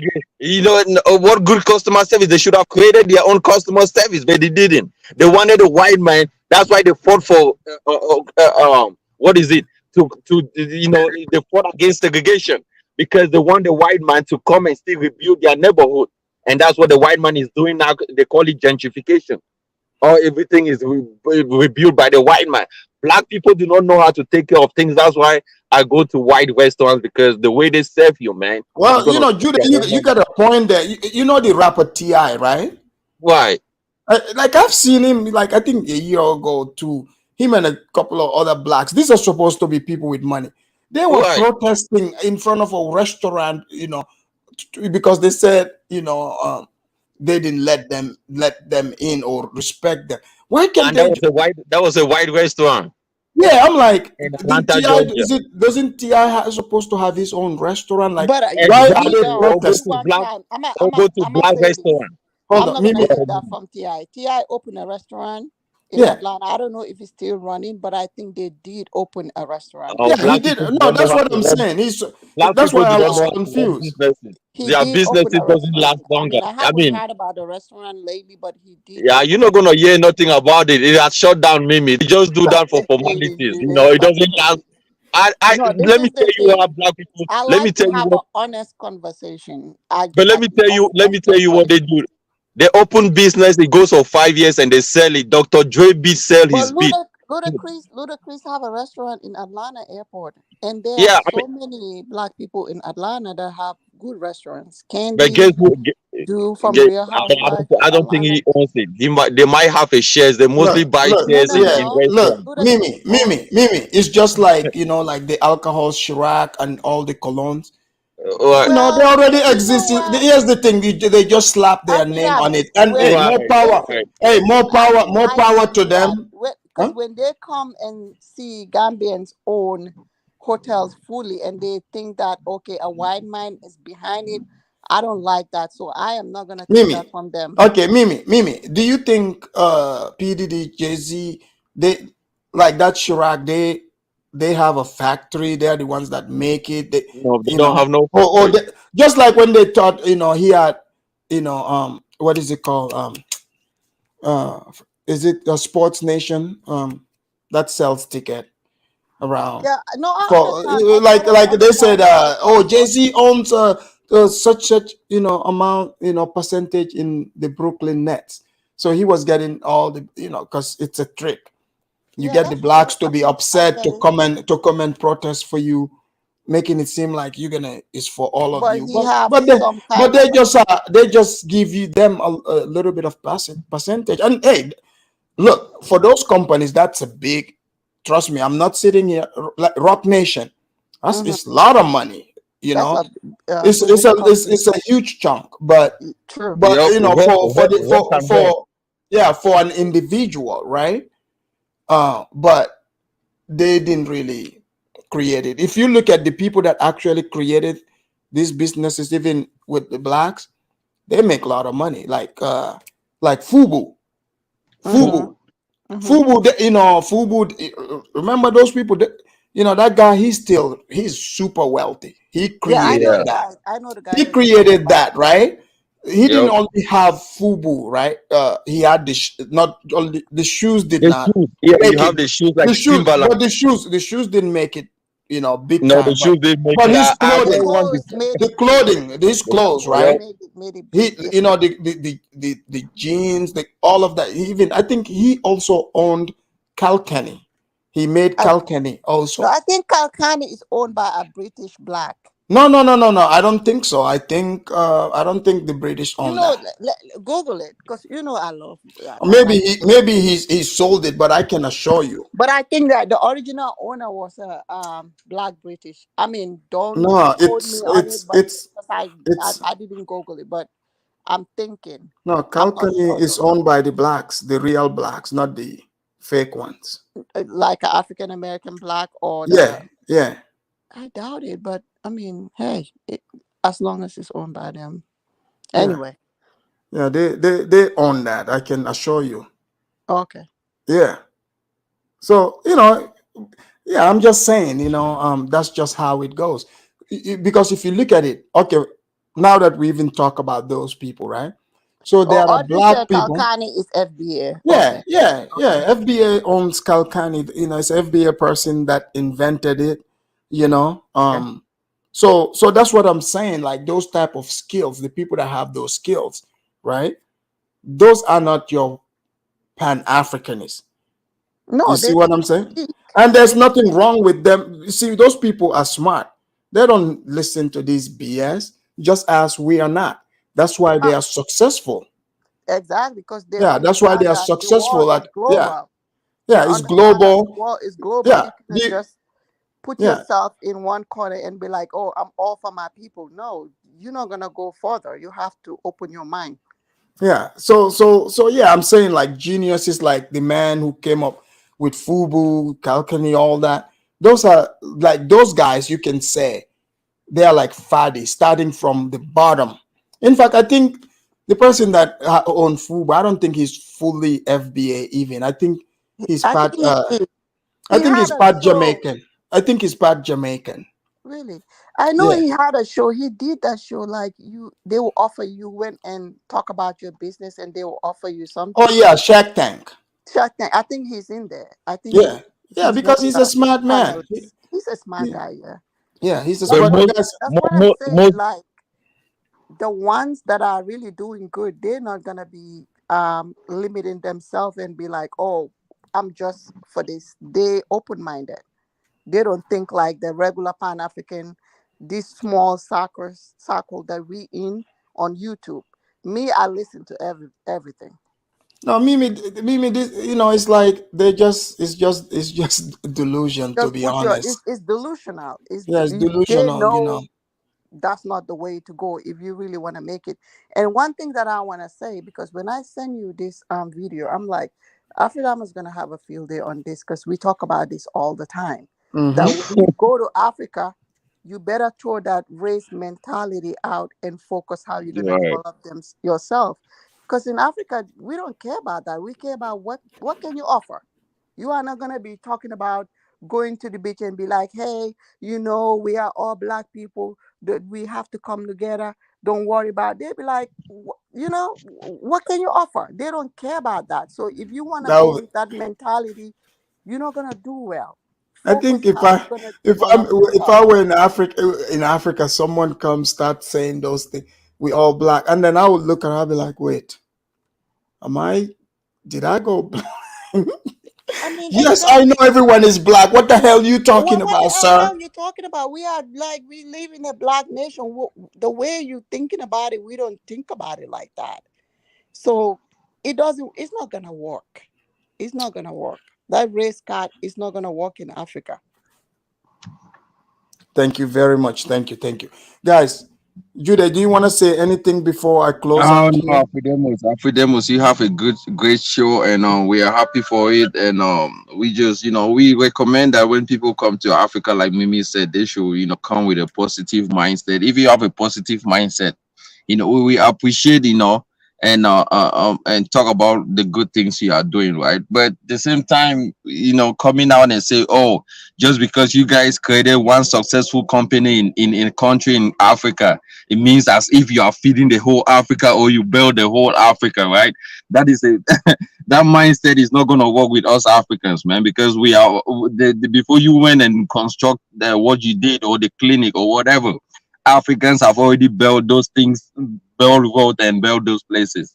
So I Exactly. mean, give credit to where is due. So Yeah, I mean that they don't want right, to give Africans, the credit. You see what I'm saying?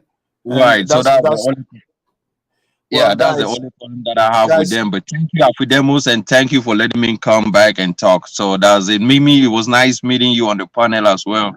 And you remain my favorite Gambian. You said what? Say that one more time. I say you remain my favorite Gambian. I'm your favorite Gambia. Okay, I'll take that. Oh, Judah, what about me?